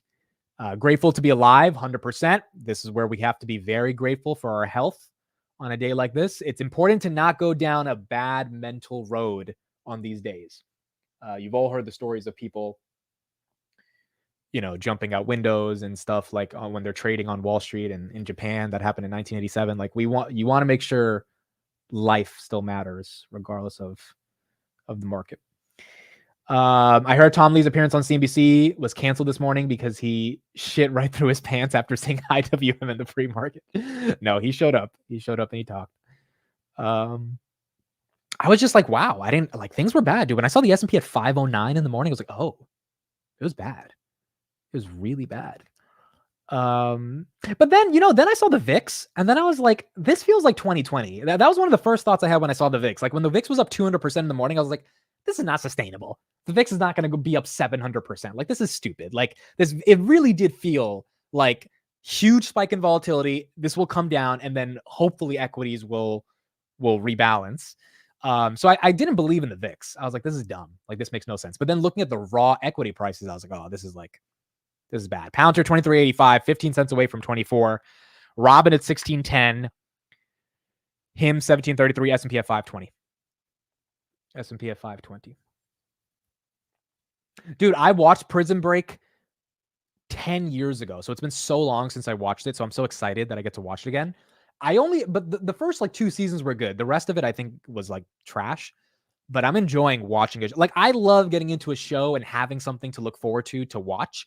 Because I need to get my brain off the stock market because I'm in this thing like at least, 8 to 10 hours a day. So when I finally want to, like what I've been using is TikTok to relax from the stock market. And then, what's so funny the other day? Dude, this guy popped up on TikTok, right? He was live streaming and he was talking about the stock market. So I tune in because I'm like, all right, whatever. Like I came to TikTok to see like dogs, but instead I get more stock market coverage. And then I comment and I was like, what do you think about NVIDIA? I just, the guy had like 40 people on it. I was just like, whatever. And then the guy's watching. He's like, Amit, is that Amit, I follow you on Twitter, Amit. And then I was like, oh, dude, this it was so funny. And then he like pulls up my Twitter and he's like, everyone, look, this is Amit. Follow him on Twitter. I was like, that's cool. That felt kind of cool. So I went on TikTok to escape the stock market. And then I found someone talking about the stock market and he knew me. So that was kind of funny. But I need something to escape every single time. And TikTok wasn't doing it. And so finally now I have a show like Prison Break where I can not think about the markets. But we only have 2 seasons until it gets bad. So we're going to enjoy those 2 seasons. Palantir 23.91, 10 cents away from 24. 10 cents away from 24. Let's see if it gets there. Then you woke up. No, dude, it actually happened, dude. I'm not going to lie. It felt kind of cool. I was like, oh, wow, this guy recognizes me. It was kind of cool. It's letting me know that Twitter is starting to get to a point where it's reaching more people, which is important because Twitter is a big platform for growth in the finance sector. So I don't even think he knew me on YouTube. He just knew me through Twitter. And then he even mentioned he bought Palantir because of my Twitter stuff. So Twitter is really important if you're doing anything in finance. But it was kind of cool to see. Now, it also reminded me TikTok has a generation of finance people. He wasn't like one of those TikTok investors. He was, based on his stream, he was a lot more advanced in terms of how he thinks about stuff. But you know, he was choosing to build a brand on TikTok. I would never build a finance brand on TikTok because I think TikTok is just not sophisticated enough to get like a real audience. And it's too much, you know, it's too dicey with trying to get attention. It's like too much dopamine. But there's, stocks are spreading to every single platform and people are building brands on it. Have you been stopped in public yet? Yeah, once at a wedding in Virginia. That was the only time though. It was at a wedding. So it was really funny. It was my friend's wedding and his friend from like 10 years ago was also at the wedding. I didn't know the guy, but he saw me. But that was the only time. Have you spoken about Meet Kevin's short position? So, okay, let me pull this up. So I saw the email from Meet Kevin last Friday. I didn't see it on Friday. This is what he did in his portfolio. Okay. So let me share this right now. So Meet Kevin, this is what he did on August 1st. He bought a short Bitcoin ETF. He bought short QQQ. He sold Tesla completely out of the position. So he's done with Tesla. He short TSM out of the position, and he sold ASML out of the position. So that's what he did. And then on August 2nd, he closed Palantir. He closed Snowflake. He closed Monday.com. He closed TradeDex. Closed meaning completely sold. He sold a TZA index, which is inverse 3x leverage against small cap. So he took profits. He closed short QQQ. He took profits. He closed ERJ. He bought McDonald's, consumer staple. He bought bonds. He bought gold as a hedge. He sold some of AMD and he sold some of NVIDIA. So he closed out a decent amount of his equities. Ironically, he didn't close out Robinhood. I was very shocked. He kept his Robinhood. He actually bought Robinhood on July 31st. So he kept Robinhood, but he closed out a lot of tech and now he's sitting in a lot of cash. I don't think he's net short the market in the ETF anymore because he closed out QQQ. Maybe he bought it today, but he did sell short QQQ. So the ETF is not net short anymore. His personal fund might be net short, like his personal portfolio, but the PP ETF is not. So those were the moves he made last week. Palantir 23.92, Robinhood, wow, 16.30 on the hood. 16.30 on hood. Robinhood, decent recovery right there. Yeah, the options I bought this morning, they went green.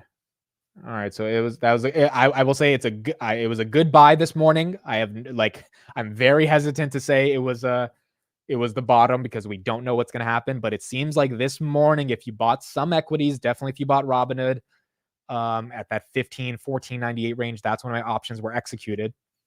It was a decent buy, but again, very hesitant to say, like extremely hesitant to say that was the bottom because I don't think we know if shit is going to hit the fan yet.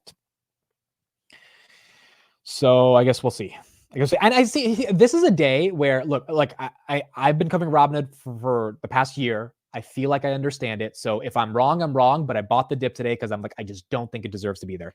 HIMS, for example, I didn't buy the dip on HIMS, not only because I don't have a big position, but I don't know if 17 is a good price. I know it was at 25 at one point, but I don't know if 17 makes sense, right? Because I just don't understand the company. I can't really even tell you what the enterprise value. If you can't tell what the enterprise value of one of your favorite stocks is, not the market cap, but the enterprise value, then it's not one of your favorite stocks. Like, you need to know these things inside and out, because when the opportunity presents itself, you need to know, hey, is this cheap enough where it's stupid and I should buy the dip? So I think for people that did that today on certain stocks, like I know there's Nvidia bulls here that absolutely knew at 92 based on your estimates of price to earnings and where the growth rate is that it should, be a buy, and you bought, then you did well. But this is one of those days where if you buy the dip, because it's such a hesitant day, because we don't really know if it's the bottom or not, it has to be on your favorite names, and it has to be on a name that you believe absolutely does not deserve to be at these levels. It's not just like a little 5% dip, but it's like really, it's bad. And Robinhood being down 40% is stupid, in my opinion. So I think that's when it makes sense to buy the dip. SoFi is green, 675. SoFi just went green. Okay, so here's another position I'm looking at on SoFi. Let me show you the position on Robinhood. I'm not entering into this trade, but I don't think it's a horrible trade. I'm looking at the $7, $10 spread on SoFi, June of 2026. So the $7, $10 spread on SoFi, it's a little bit more expensive than where it was a couple weeks ago. But if you look at it right here, June 2026, you buy the 7, you sell the 10, so you create a spread. It's trading at the high 88 cents. This is a $3 spread. So if you divide 3 by 88 or by 0.88, you're looking at a 350% return in 2 years if SoFi goes to $10. I have not bought this position, but it's one of those things that looks attractive to me. And if you can get this thing to fill at like 70 cents, yeah, it might not fill at those levels, but if you can get it at 60 cents, I think it's like an amazing deal. Why am I saying this strike? Because I think if by June 2026, SoFi is not $10, then same thing with the regular 10. You can buy the regular $10 call, but if you sell it and then buy the 7, it's a little bit cheaper. So your gains are capped, but I still think it's a good return. If SoFi is not $10 by June 2026, like, something is wrong. Like, it just has to be wrong. And so I was talking to Steve about this on Friday, and he was thinking like, dude, there's just it's very hard to believe SoFi is not going to get at those levels. But that is one where I'm looking at volatility on SoFi being cheaper. So I don't know. I mean, I think that's more asymmetric to me. And right now there's not a ton of asymmetry going out that far, unless you look at names that are beat up. VIX, by the way, down. It was up 200%. It's down 150% in terms of volatility. Now it's up 52% for the day. That one I think is not horrible. So let's see. I mean, dude, SoFi at $10 in June 2026, that might look stupid in June 2026. Like, SoFi might be 50. You know what I'm saying? So buying it when it's at 672, it might be a very good asymmetrical trade, but it's all about if Noto can communicate correctly. And really, my bet on SoFi was IWM running. It looks like IWM back at 202. Maybe it does continue to run, but definitely has been stalled in terms of that momentum. Palantir 2381. So we've got to really see if IWM and small caps can heat up, because that's what's going to help SoFi. Now, granted, if we enter into some massive recession over the next 2 years, SoFi is probably not going to get to $10. SoFi is going to be stuck. So I guess it really depends on where the macro plays out. But I like those levels if we can get there. Charles Schwab is back. All right.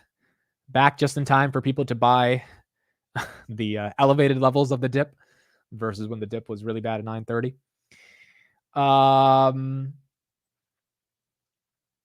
Didn't even realize Hood was down from $25. Just opened up a new position at 16 today. Glad I finally bought some. I kept forgetting about Hood. Yeah, I mean, 25 to 16 is stupid, dude. It just doesn't make any sense. So let's see if it recovers back to 25. But it's got a long way to go now to get there. Bitcoin trying to get back to 55, 54, 5.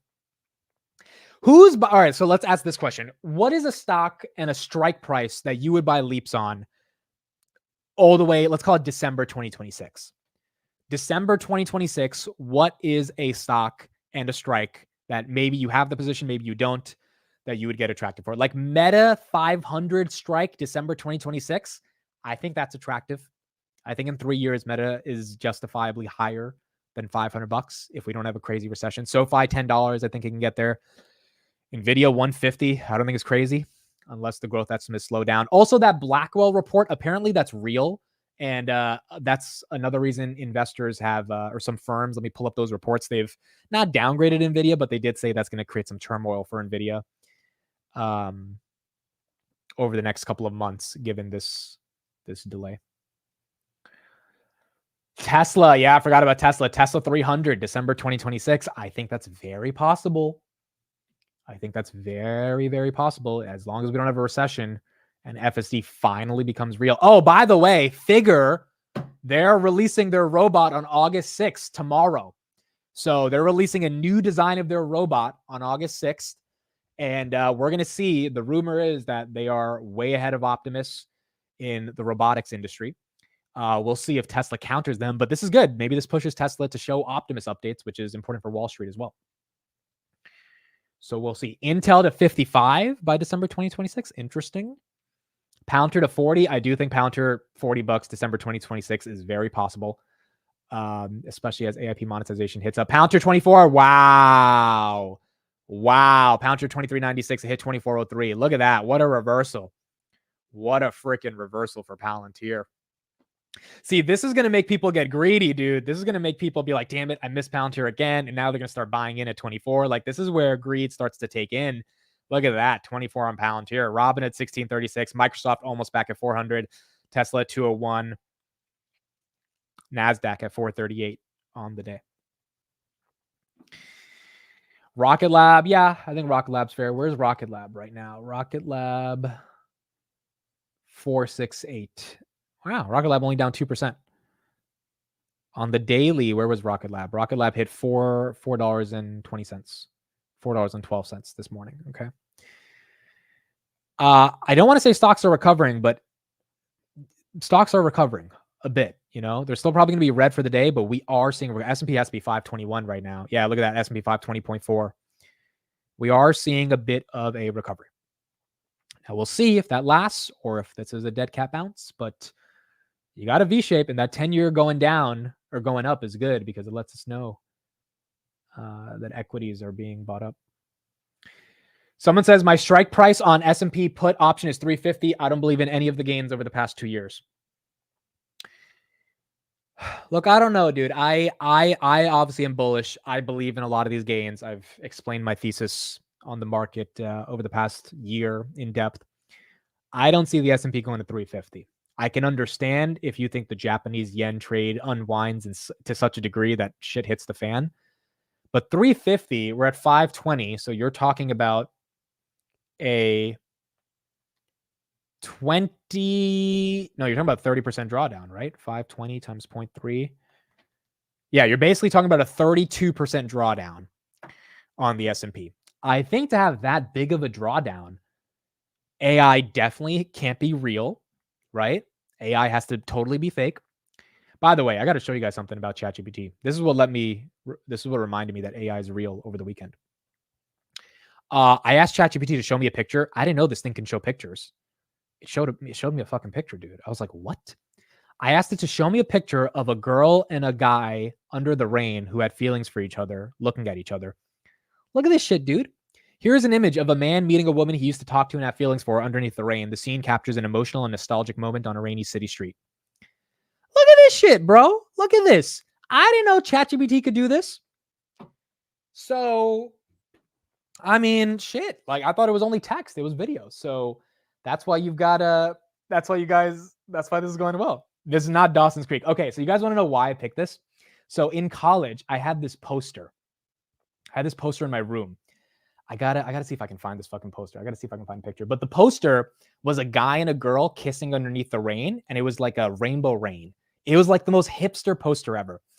And whenever I would bring a girl over in college, that would be my icebreaker, right? I'd be like, so what do you think that poster means? Do you think the guy's happy to meet the girl, or do you think the girl's happy to meet the guy? And for some reason, I always knew they would say, oh, the guy's happy to meet the girl. And I was like, I knew you would say that. And they're like, what do you mean you knew I would say that? And then we would get into this whole conversation about, how girls think of that picture. And it was genius, bro. It was such a good icebreaker. It was phenomenal. I mean, it got the conversation rolling. Like, it was great. So I wanted to see if I could recreate that picture on ChatGPT, and lo and behold, ChatGPT recreated that picture. I'm gonna see if I can try to find that poster and show you guys. But the point is, if the S&P goes to 530, AI, like that picture would have to be so unimportant in the broad scheme of how AI can, engage in momentum, or people would have to just not care about the fact that ChatGPT can put up those pictures, that AI would have to be incredibly fake. And I just don't think, with the progress we've seen on AI, that it's fake. And maybe I'm wrong, but I do believe it is more real than not. Okay, I found the picture.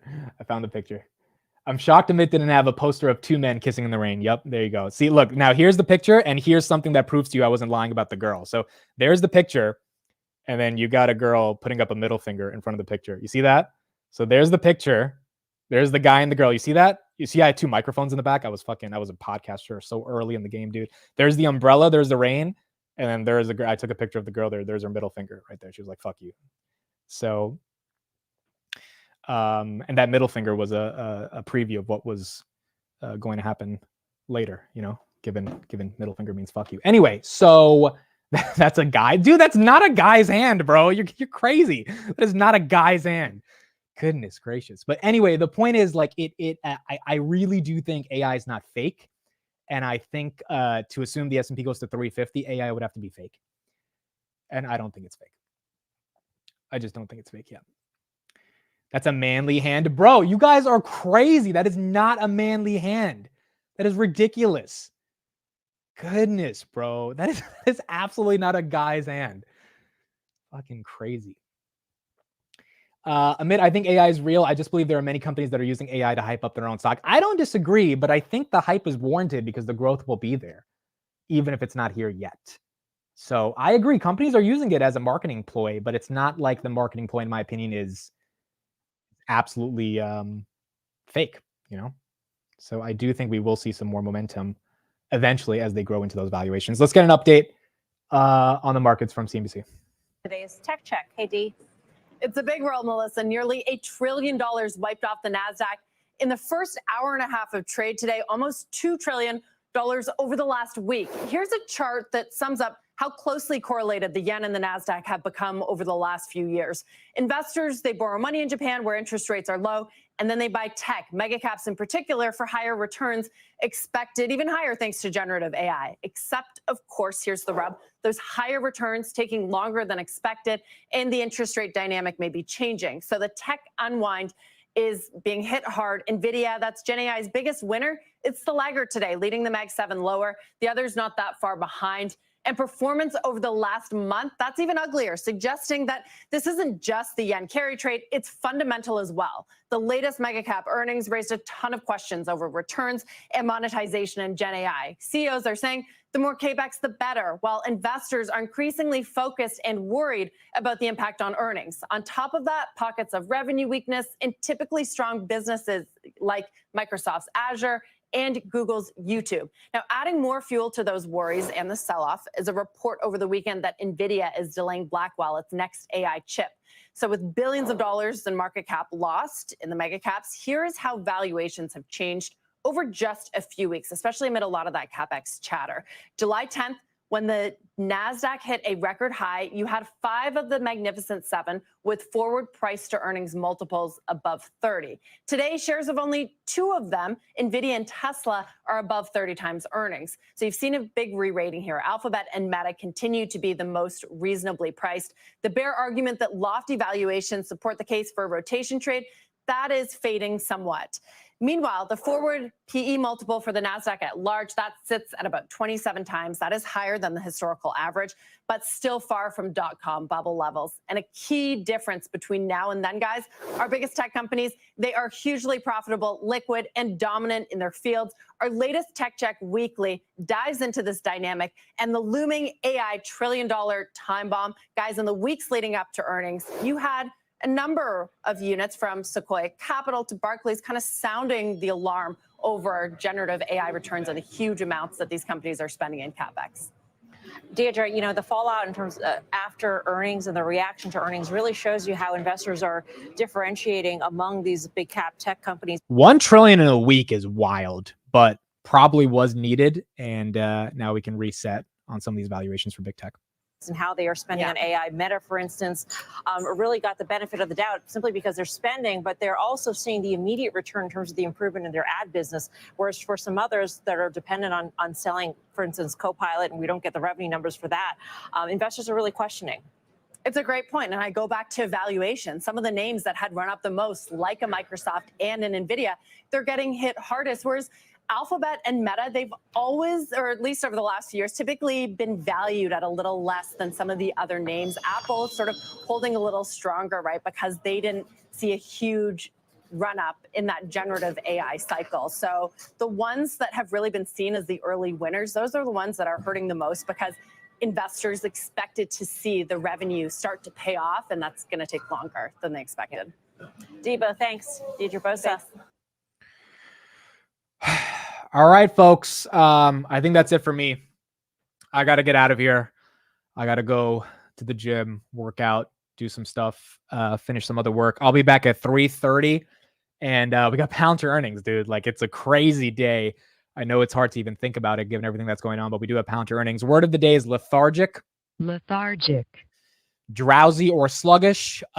This market is definitely not being lethargic. It's going down pretty quickly, but maybe it is a little lethargic on the recovery over the next few months. So we'll see what happens there. All right. I would advise everyone to not look at the markets. Forget about CNBC for a bit. If you've been on here for the past 3 hours, you've had 3 hours of full coverage, and to just take a break, look at some other stuff, work out, get some good food. And we have a lot to talk about at 3:30 p.m. I'm going to have a full panel with me. We'll be discussing Palantir earnings, and I'm going to try to get into my zone because I don't want to worry too much about the macro now. I want to focus in on Palantir because this is a really important day for Palantir. So we'll see what happens at 3:30. We'll be live, Palantir earnings, and we'll keep going from there. Thank you, everybody, for joining. Really appreciate it. Hopefully you guys enjoyed the stream. Hopefully you enjoyed the community aspect of this stream. I know there's a lot of other streams you guys could have went to, but you stayed on my stream, which means the world to me. Hopefully you guys got value, perspective, entertainment, obviously, from the liquidation of certain things that I mentioned randomly. And hopefully you guys keep coming back and you enjoy every morning. All right, 3:30. We'll be back. Bye, everyone. Have a good one.